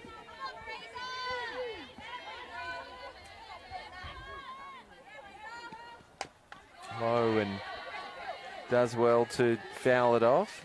That's a better spot from Mohan Ram. You get a pitch in and around the bottom of the zone, and not too many people are going to be able to lift that. And with loaded bases, you want a ground ball right here. Outfield are sitting quite deep, so they're giving the batter some respect here. It's obviously easy to run in on a ball, make a play to the plate, then heading back. But yeah, I'd probably say they're a little bit too deep, I would think. Yeah, left field looks quite deep. It's the deepest they've been most of the game. Well, but a nice left side ground ball would be good. Well, a little bit of pressure on the defence just with the on-deck batter with Yo Grauer with bat in hand. So McGee's job here, put the ball into play. And not hit into a double. We're just seeing now Hills players heading off for a bit of a warm-up. I'm not sure if any of them are pictures, but... Hills have got Catalina Sterian and Riley Zobel listed on the bench. Mia Oates-Willis is the DP. But they've got a couple of pitchers out in the field in Zoe Marriage. They've got one pitcher out in the field in Zoe Marriage. So they do have someone to go to if needed. Loaded bases, McGee with a 2-2 pitch. Oh, gets a great piece of this to the centre right alley. Well fielded by Tamke, but 2 runs will cross the plate. Oh, tight play at the plate, just missed the tag as Sophie Walkup scores. What have you seen? Bree might have had a little bit of a stumble over at first when looking to advance to second, so she's crept back to that base. Well, let's have a look at the C-Max replay. She drills it into the alley. Perfectly placed. Bottom right of the screen. Oh, don't see it. That's the tight play at the plate. Walkup looked short of her ground as well. That's great work by the outfielders to get around that ball, get it in quickly to the infielders to make that play. Well, if we are talking player of the game, maybe Bree McGee could be in contention. A sacrifice fly with an RBI in the first. An infield single that got their rally going in the third and scored that run that tied the game. And then 2 RBI double here in the fourth, which extends the Glenelg lead out to 5-2. Here's Riley Zobel come into the game to help pitch. She's one of at least a dozen pitchers that have thrown for the Hills Heat so far this year. She's only thrown the 2.3 innings so far, and she gave up a lot of hits that game.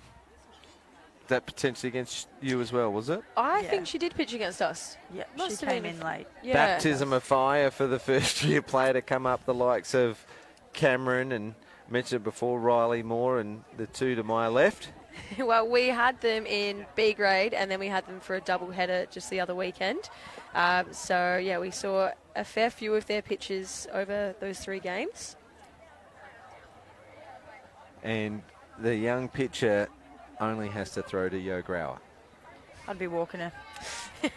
Well, with just put her on. Runners, it's not a bad runners idea, at the actually. corners, it would load the bases up. There is one out as well. I like to play my percentages. In this situation is what Yo loves the most. Runners on. She'll be looking to be aggressive in these first couple of pitches and send someone very long. Nice start from Zobel. Throws it in there, and Kept it Yo nice and low. Grauer generally does like to see one first before she goes at it.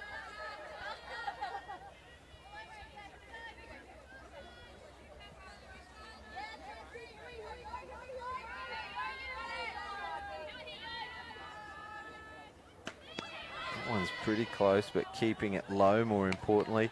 Yo Grauer, not the only Swedish player in the league anymore. The pair that are playing for Seacombe this year, Emily Eriksson and Titmus, definitely added something to the Seacombe lineup, but this is Yo Grauer. Team America under 19 world champion, and then a little stint playing for the Swedish Open women's side before making the move to Australia and falling in love with the place, not leaving, and we can't get rid of her, can we? Falling in love with the place and falling in love in general. Recently engaged. She's been very patient here. Well, Zobel grooved the first one, and then the next 3 have all been low and out of the zone, so trying to maybe catch her on a bad pitch. Yeah, she'll be keen to have a go at one here. I think it'd be a good move to keep it low. Yeah. A walk would not be a bad outcome again. Ooh. Hard shot to the Hard shortstop. piece. Good ball. Bastian Good recovery from Abby there. goes for the shorter option at second, so a lead runner option, but the runner from 3 scores. Bree McGee retired. Here's 2 outs in the C-Max replay. Yeah, Abby did really well to just stick with that and not panic. And you see a lot of players panic there and want to throw the big long ball over to 1 and creates an error. She just kept her cool, saw that her best option was at 2 and got the out. So really good composure there. Probably not a bad outcome, a ground ball to the infield with Yo. Nice play over at third base by Trevorrow, and that will retire the inning, but a big inning for Glenelg. They put 4 on the board and they go out to a 6-2 lead. We're going to go straight over to Pete Williams, who's on the mic, and thanks to Jerome, who's watching, he was saying that Pete on the mic, we're going to go to Pete on the mic, saying that he's prowling Pete on the mic. Let's go over to him, Pete Williams. I'll take that. I'm not sure it's the best definition for me, but with me I have Gloria Burney, the CEO of the CFS Foundation. Gloria, fantastic night, beautiful game of softball being played now, and we saw the men's was a close game. What does nights like this mean to your foundation? Oh, fundraisers like this is fantastic. I mean, as any charity, the more fundraisers people have for us, the better. But what's so good about the Hills Softball Association is they really appreciate and value our CFS volunteers, so that's why they've got behind us, and also know that we do a lot more than just help volunteers when they're in need or they've been injured or lost their property. We'll also supply equipment for the brigades, and we'll do lots of other initiatives to make the lives of our CFS volunteers as comfortable as possible. They're amazing people, and we really value the work that they provide to the community. And every dollar that will be fundraised here tonight, whether it be through the barbecues, the bar, whether it be donated, goes straight to the foundation, and all of that goes back into those parts and pieces that you've just spoken about. Well, that's right. All the funds raised goes into the Volunteer Support Fund, and those funds are held in trust. And it hasn't just been bushfires. We've had volunteers over the last 12 to 18 months who've been impacted by floods in the Riverland and also over in Lucindale. So our CFS volunteers do more than just fight bushfires. They're fantastic. And last year you had a little bit of feedback, got the tick of approval from Belle on your commentary last year. I'm guessing later tonight you'll be doing a little bit of watch back and you'll give some feedback back as well, will you? Well, yes, I'll have to see how Belinda's gone commentating tonight, so I hope she's enjoying herself over there. I've got her mum and dad here, and my husband David's her uncle, so we're all been big fans of Belinda, so we do love softball. We've seen many games. No worries. Thank you very much, and absolutely a pleasure to be a part of this fantastic night. Thank you for the CFS Foundation for the amazing work you do for the volunteers within the CFS. Thank you, and thank you to everyone who's come along tonight, and especially those who've donated. Thank you. No worries. Thanks, guys. Back to you. That was Gloria Burney, CFS Foundation CEO, and Yo Grauer straight back to work, and Oates Willis is the first victim, so a strikeout for the first out of the bottom of the 4th inning.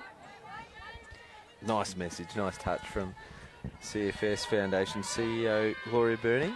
Yeah, she's a very, very lovely lady. We're very lucky to have her. Glenelg will come out with a bit of pop here. They've got the momentum on their side. They're 6-2 up here. Yo's throwing a lot of heat. So she'll be looking just to come in and shut this innings down and get back in for some more hits. Yeah, the batter looked like she tried to attempt a running bunt there, so it'd be interesting to see what happens here. Ooh. Well, what do Hills Heat need to do to get back in this game? They've just given up 4 after tying the game. I think they've just got to keep putting the ball in play, which, you know, they showed earlier in the game that a bit of pressure on Glenelg. They did start to force a few errors. I think, yeah, ball in play is going to be key here. So adjusting early, whether they have a look at a bit of short game, some running bunts, whatever they can do. Yeah, just keeping the positive attitude and their head up here. I mentioned earlier they're a young side and it's easy just to, you know, lay down and at 6-2 with Yo in the mound there. But, just keep attacking, keep putting the pressure on. You know, just work, you know, each run as it comes, each batter as it comes.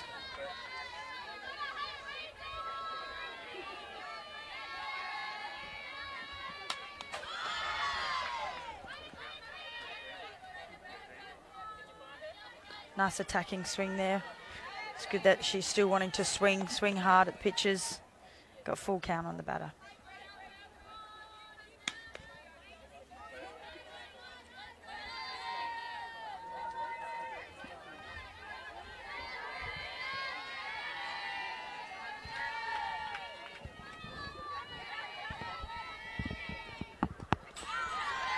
There we go. She's pinched her walk here. I don't know. Oh. Maybe it wasn't a walk. Now it's full count. Yeah, moves to a full count now. Yo Grauer going about her work, and young Brianna Luxon works her way to a full count. What are you throwing here, Sarah? I reckon I'd be aggressive here. Have a look at something on the inside. Oh, there you go. There's the screwball. Oh my God, you should catch. I know. Have you ever thought about taking that up?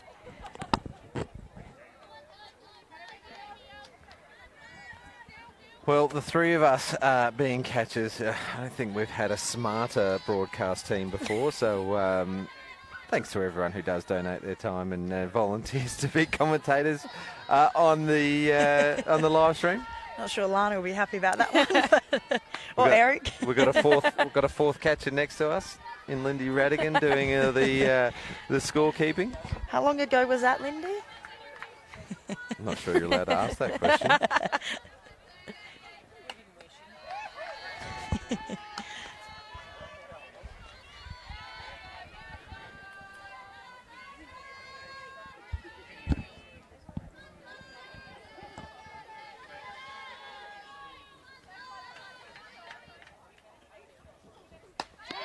Nice pitch from Yo Grauer.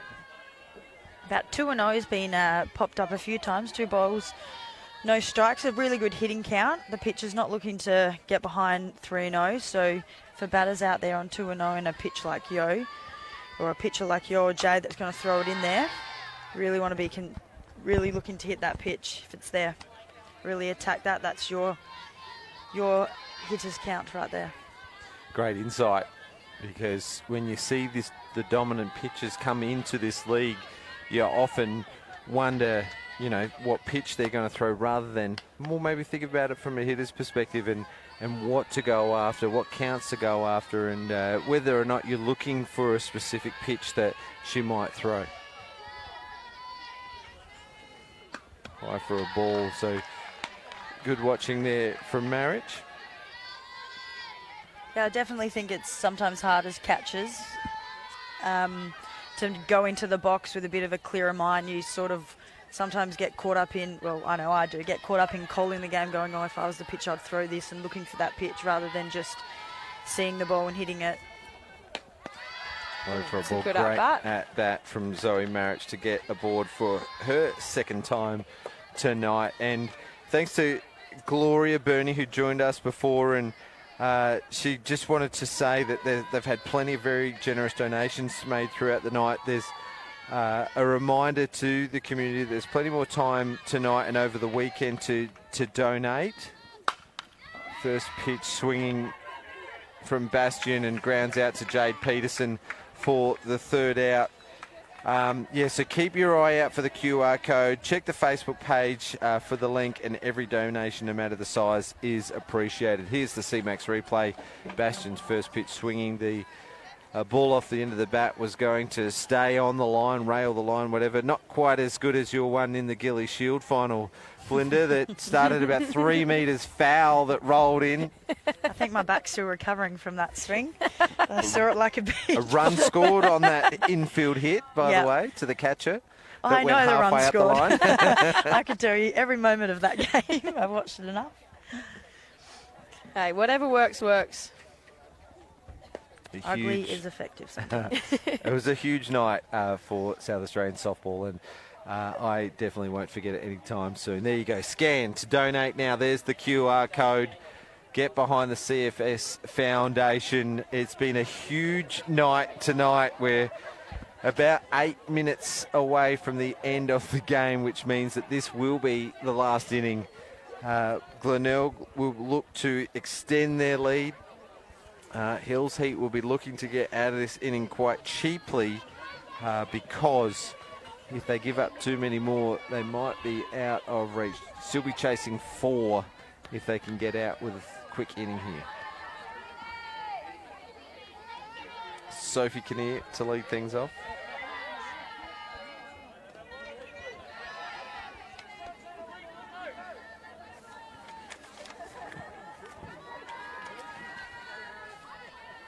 Reminder that live softball action will continue tomorrow at 3 p.m. Seacombe versus Walkerville. Jess Maslin will be on the mic with Anthony Weatherstone. We thought we had Erin Adams-McDonald, but she's in Melbourne watching Taylor Swift. Oh, she's a Swiftie. You get a bit of a break, James. That'll be nice. I get to look after Maeve on Saturdays. It's been nice this season. Look after Maeve. Parent Maeve. Do my job. I'm sure you've got the softball in the background while you're doing that as well, James. Surely you'll bring her out to watch the Sturtley Restaurants game at 5, or is that her bedtime? No, that's a dinner time, but it would be a nice break for me, I think. No, only kidding. Only kidding, of course. It's one of my favourite times of the week now, and I look forward to it. Shout out to Jordan and Maeve at home now if she's tuning in. Maeve will be asleep. So will Jordan. Riley Zobel continues for the Heels heat. Very deliberate in her approach, isn't she? She takes some time. That one's fouled off, and Sophie Kinnear just smarting there a little bit. Did that bounce up into her hands? I'm not sure. It definitely got her somewhere high. I'm going to think about it. Oh, on the elbow. Oh. The not so funny. Yeah, that would have hurt. I don't think I've ever seen it bounce up that No. high before. Normally it's the ankle or the front shin. And they are the worst.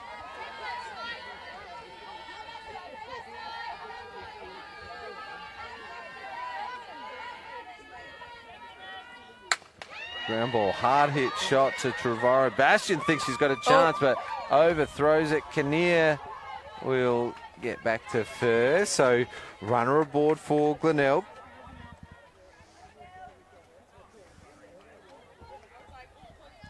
Hard hit shot, but it might still go down as an error for the third baser as it went straight to her. You can see that overthrow as well from Bastion, but didn't cost him anything. No, good to see right field was in there, all ready for it.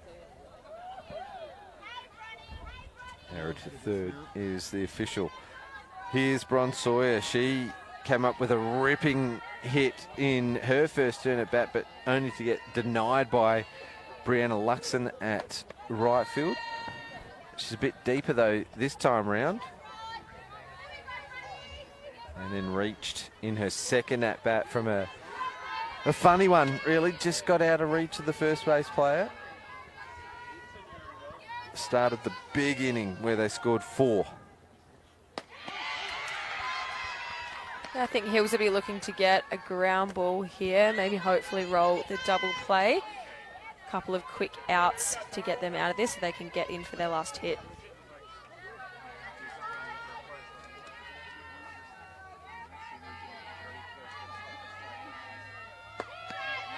That one's pretty close. Good spot, yeah.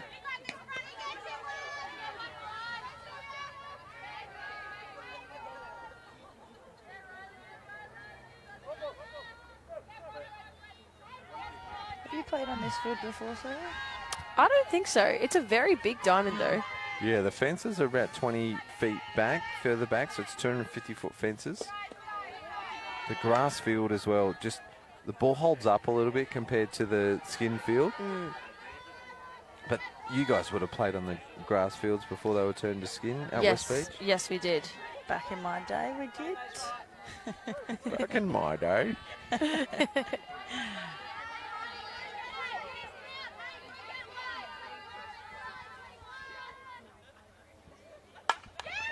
Sawyer gets perfect a nice off here. beat. Just slips on the grass.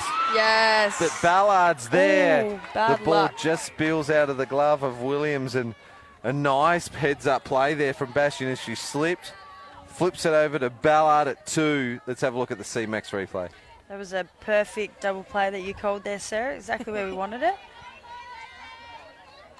Yeah, that was perfect. That would have been a close call there. But Yeah. the bobble at first made it a easy, safer one. Well, they've got an opportunity for the same thing here. Yeah, fielder's choice on the batter and a 6-4. That's the second time Abby's had a bit of a sleep. It must be getting a bit dewy out on the grass there. Grass, yeah. Yeah, just lost her feet there.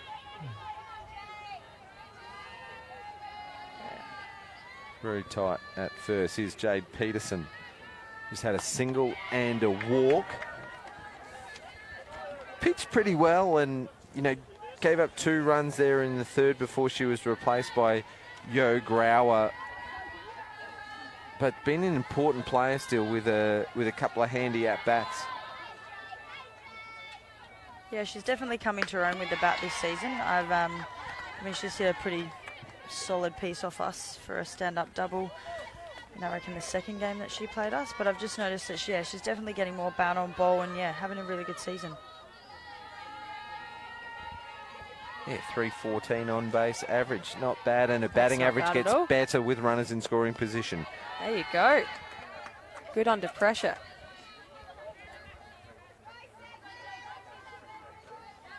With time running out, so we've reached the 90-minute mark. We will finish the inning that we've started. We started a couple of minutes late because of the presentations before the game. Thanks for that, Lindy, who was keeping an eye on the clock. So we still have a couple of minutes to go before no new inning, but we will need to complete this one first. So it still will be the last. But my point being that you two have to start thinking about the CMAX player of the game. Actually, you know what? It's going to be the Eastern player of the game. CMAX, we do thank you for your partnership, but we've got to look after our other partners as well. As this ground ball over to Trevorrow, who thinks about 2, fires it across to 1 for the third out. Nice, there was 2 out. It's a nice play. Nice there. pick up there by Megan. All right, this will be the bottom of the final innings of the Hills Heat. Need to chase down 4 to tie it. You know what? They did it last year. If you remember, it was Tyler Aslan who had the walk-off. They were behind. They were down. They thought they had won it, the batter before, and then Aslan come up and made no mistake. 5-4 win, a famous win. And the game before that was a 0-0 draw. So if there's going to be a game where we could see a big comeback, could be this one. As Hills Heat have got plenty to fight for, and standing in their way is Johanna Grauer. Who have we got coming up in their lineup, James? We are, as I flip the page, at hitters 2, 3 and 4, Trevorrow, Williams and King. Nice. They're in a good part of their lineup then. Be good to see them get a couple on base. Whether they can get enough to score, we will see. There's the QR code in the bottom right-hand side of the screen. If you want to support the CFS round, it is not too late. You can continue to do so over the weekend, and every donation will be generously received gratefully received from the CFS Foundation. And we thank them for joining the coverage and getting behind this round. It's been a big round. There's people everywhere, and it's been a heck of a night. It's been super fun as well.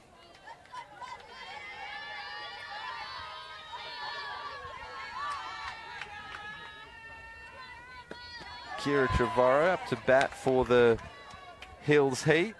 It's had a pretty good night. She's been on 2 out of 2 times. She had that funny one that went to the catcher, and then she also had a bunt back to the pitcher where she arrived safely, advancing all runners. Fouls this one off against Johanna Grauer.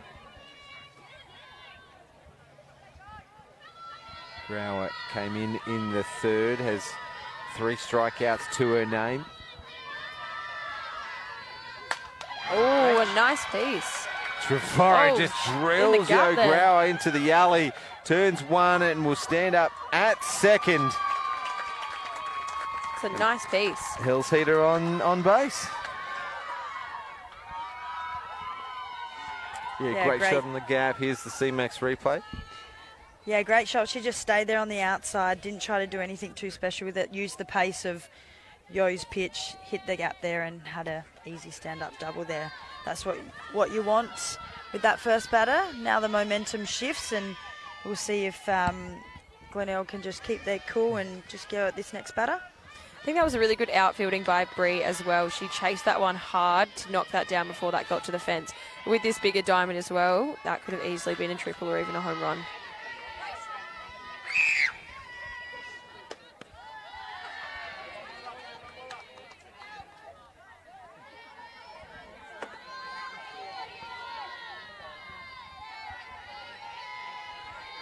Yeah, the outfield of Glenelg actually quite shallow. I don't know if that's to stop the run scoring or they're just playing a bit aggressive with Yo into bat. So if Megan can put one over left field, it would definitely score the runner. She's very shallow. Yeah. There's a nice view from the scissor lift behind home plate. That view shows there's a little bit of a shift. Right field is very pinch. Megan's known to hit left side. So it looks like they've shifted quite hard left as outfielders. Well, she's late on one and hits it up the line. It's extra bases. Run will definitely score. It's it hard to Sawyer at third base. He stops it with her shin, picks it up. Williams beats out the throw and she's down. She is hurt. That's hit her flush on the shin. That has got to hurt. I guess the positive is she saved a run scoring. But yes, replay. definitely. That'll go down as a hit to Megan Williams, who then legs it out to first. Gee, she hit it out of the screws.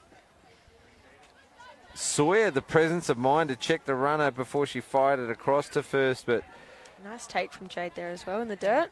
Good running by the second baseman there, just knowing that Sawyer was going to throw it over, make sure she got there. That is going to hurt tomorrow. And for a few more days. for a long time, actually. They're those ones that stay as a lump for months. Oh, yeah, you've got to really squeeze them out, right? They're painful.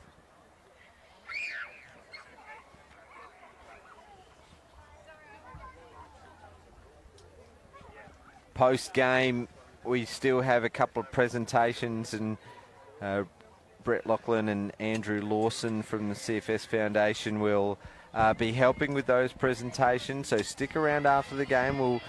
We'll have an on-field player of the game where you get to pick the C-Max player of the game, though. I think Kira Trevorrow's been pretty handy for the Hills Heat. Megan Williams had a couple of hits as well.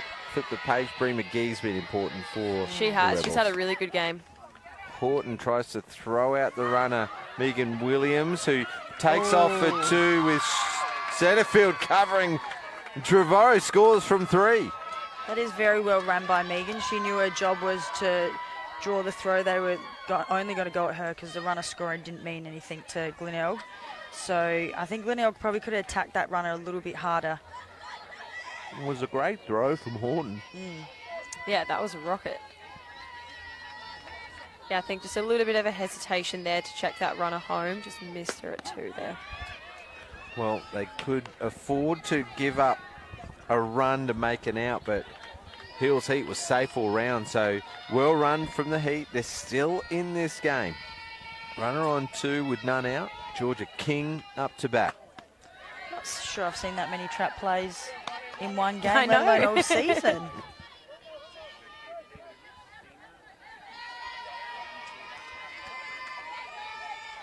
See trouble lurking behind the back net. The only person here with a bigger physique than you, Sarah, I reckon. Scott Radigan there. Oh, the big dog himself. I'm surprised he's not in a singlet, if I'm honest.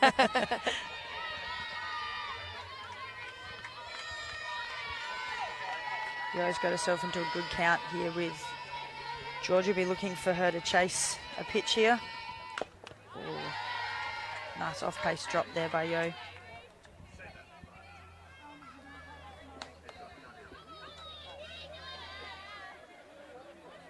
Georgia King, first year out of under 18s as well, but so much experience and maybe even a little bit of added pressure as a leader of this Hills Heat team. Stars representative this year as well, so someone to look at for the future. She seems a very unfazed player. I've never played alongside her, but Tonks at Yeah, no, Stars, I would definitely agree.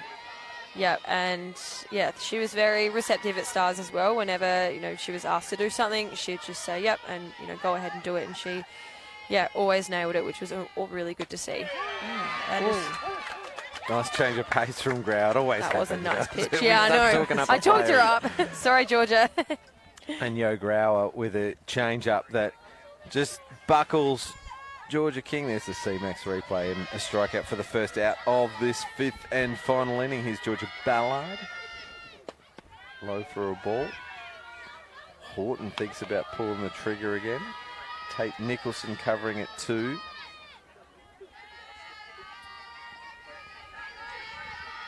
Yeah, Georgia will be looking to settle a bit after a first at bat off Yo. And really keep our eyes down and attack anything low in the pit zone.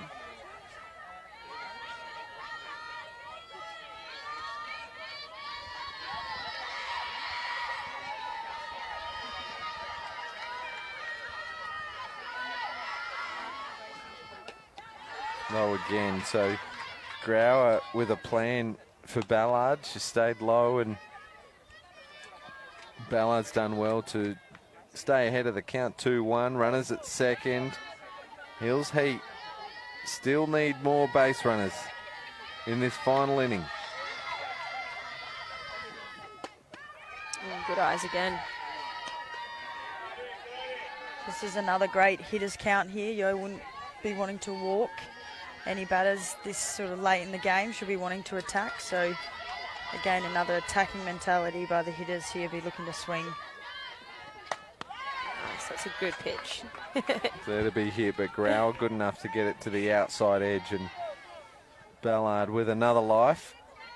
Full count, and that runner on 2 might get an extended lead here on this pitch. Went straight out still. Oh, again, a little bit of off pace there. Grau just able to tie up the last 2 batters. It's a great pitch to have when you're on her team, not necessarily when you're being against her. Absolutely. Started the inning with back-to-back hits for the Hills and then back-to-back strikeouts for Grauer as Lara Temke gets a piece of this out to the right side.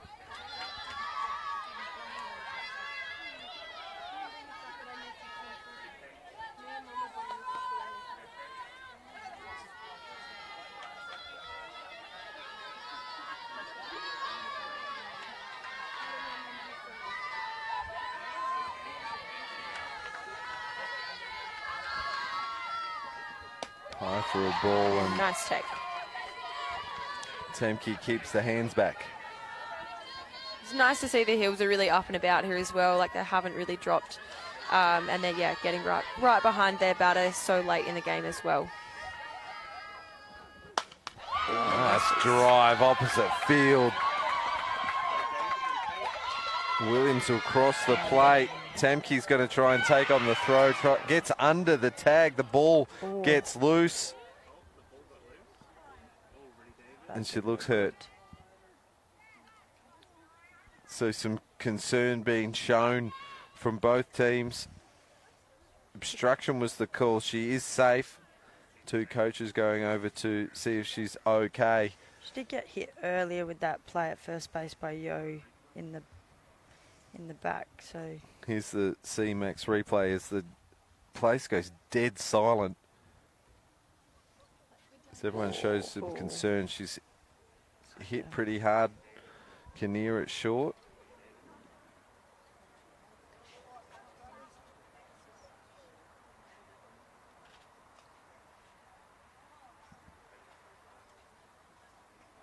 Able to roll over is a good sign. Here's another look. Megan Williams crossing the plate. The score is now 6-4 as well.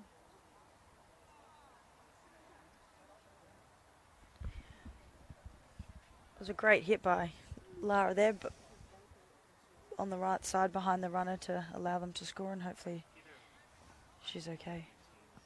Yeah, it always makes me nervous seeing people dive headfirst into bases. Yeah. Looks like she's holding her back, so maybe...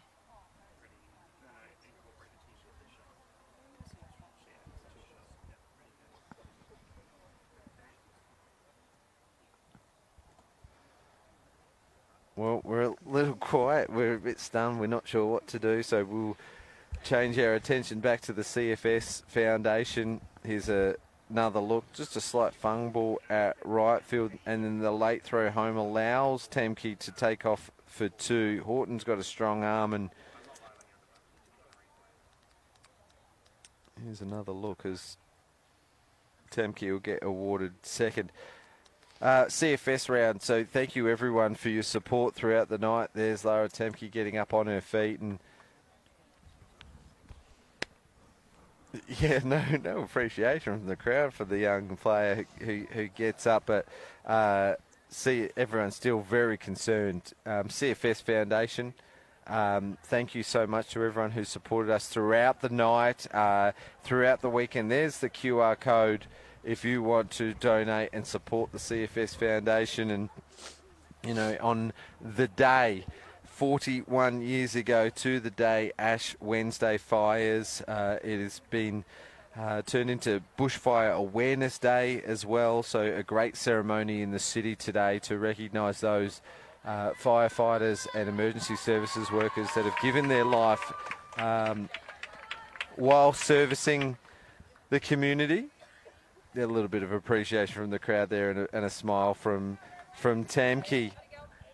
It's 4th year that we've been up to the hills, and it's the 2nd CFS round, and donations have been coming in thick and fast. Again, I have to point out to the NFA Pirates from the Hills Softball Association. Their community and team is full of CFS volunteers, and they've donated $1,000 to the CFS Foundation tonight, and Spacequake Sports are going to donate $50 per run. So that's a $500 donation as the score stands tonight from Spacequake Sports. So we really thank them as well, and everyone who has donated. So back to the action. Cheers for Lara Temke. There's 2 out. She's the runner on second, and the batter to the plate, Mia Oates-Willis, actually represents the tying run. So do the Hills have some fight left in them?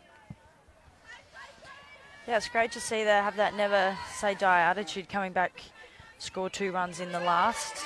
Just shows you can never give up in any game, no matter who you're facing. Yeah, I think Lara showed some great determination there to try and get that extra base as well, to put herself in scoring position, obviously knowing that this is going to be their last bat. They've got to take the chances that they can get here. For a ball.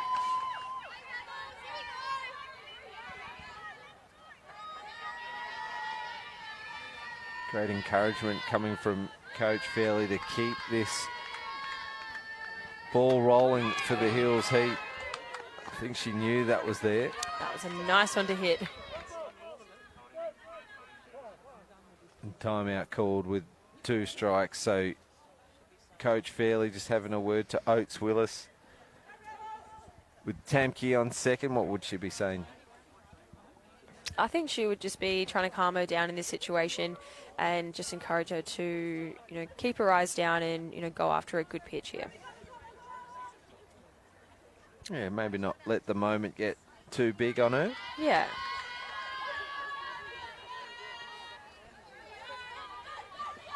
I'll keep saying thanks to all the Hills Heat sponsors for making tonight work. All decked out. Aqaba Hotel, Garden Grove Haulage, Smart Conveyancing, Dreamland. 1-2 pitch here. Swing and a miss for the final out. And Glenelg hold on to win 6-4. Bit of a slow run into that last inning, as we've probably gone about 10 or 12 minutes past what we'd call regulation, but we always try to finish the inning that we start. We always do finish the inning that we started. Here's the C-Max replay of the final out of the game. A great drop ball off the table. Yeah, a great game all round. You know, there was lots of good things that happened. You know, it was really, really good effort from both teams, and, you know, Glenelg came up with the win. So congratulations to Glenelg Rebels. Yeah, I think some really good hits in that game. We saw a couple of interesting things, those few trap plays, which, just makes the game that little bit more exciting. Did we decide on the C-Max player of the game? Are we happy with with Bree McGee up the top of the order, batting 2 tonight, sacrifice fly, a single, infield single, and 2 RBIs in the 4th in their big 4-run inning, and playing at centre field as well. Didn't get too many plays, but she was clean out there as well. Yeah, I think we should lock her in. Yeah, I agree. Bree McGee, your C-Max player of the game. There will be a presentation on field after the game. Maybe the umpires will pick their player of the game too, but the team's shaking hands. Want to thank Belinda White and Sarah Tonkin for joining us on the mic. There's still some presentations to come as Pete Williams just runs by me. He's getting the player of the game from the umpires as we speak. The teams will stay out on the field for some presentations. Any final words from you guys? I'll give you an early minute if you want. No, thanks for having us. Appreciate it. Yeah, thank you very much, James. It's been a pleasure. They don't call me biased for nothing, so I'm not going to wish you luck tomorrow against West Torrens. But we will thank our broadcast partners and Hills partners tonight: Spencer Building Group, Andrew Evans Plumbing, Vivid Glass, Kitchen Scene, Country Blinds, Carl's Jr., Complete Septic Waste. And we do thank everyone who got behind the CFS round and the CFS Foundation tonight. There's another view of the diamond from the drone cam, the heart out at Centrefield, and we thank everyone from that. Now, Pete Williams is out on the diamond, and he's got a special guest to make a presentation. Over to you, Pete. Thank you, James. Fantastic game, as we've just seen. Culminated, Glenelg getting over the line by a couple of runs. I brought out with me quite the VIP here. We've seen them all through the night, and it's been an absolute wonderful night that we've had with obviously CFS Fire Chief and CFS Foundation Board member out here with us. But our winner of the MVP, Bree McGee. Well done on the win. And MVP.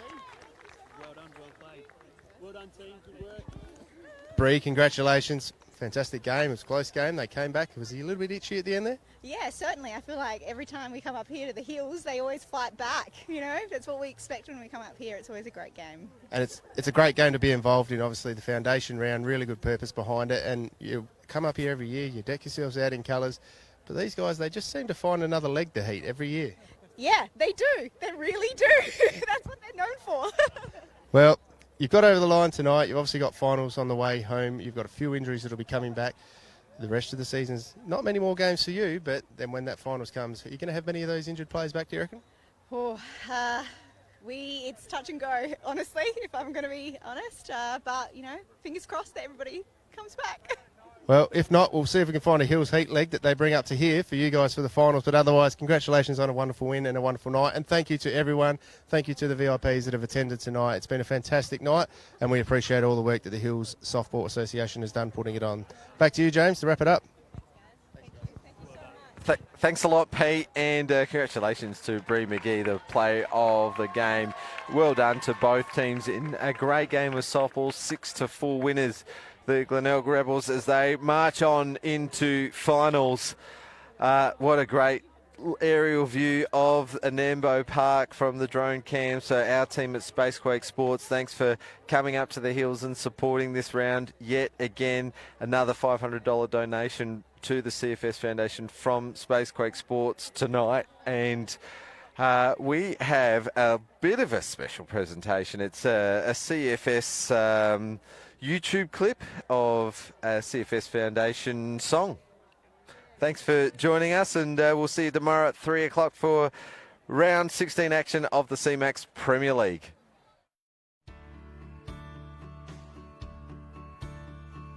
There comes a time, there comes a place when people need help, danger will face these volunteers year after year like a family stand together.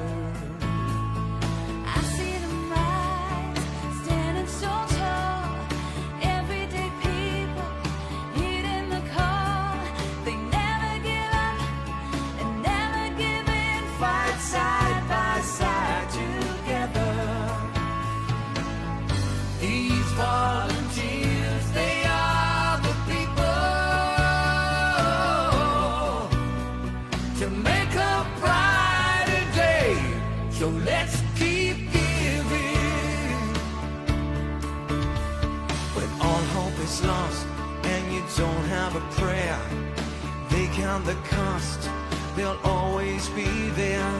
These volunteers, year after year, like a family, stand together. They'll take on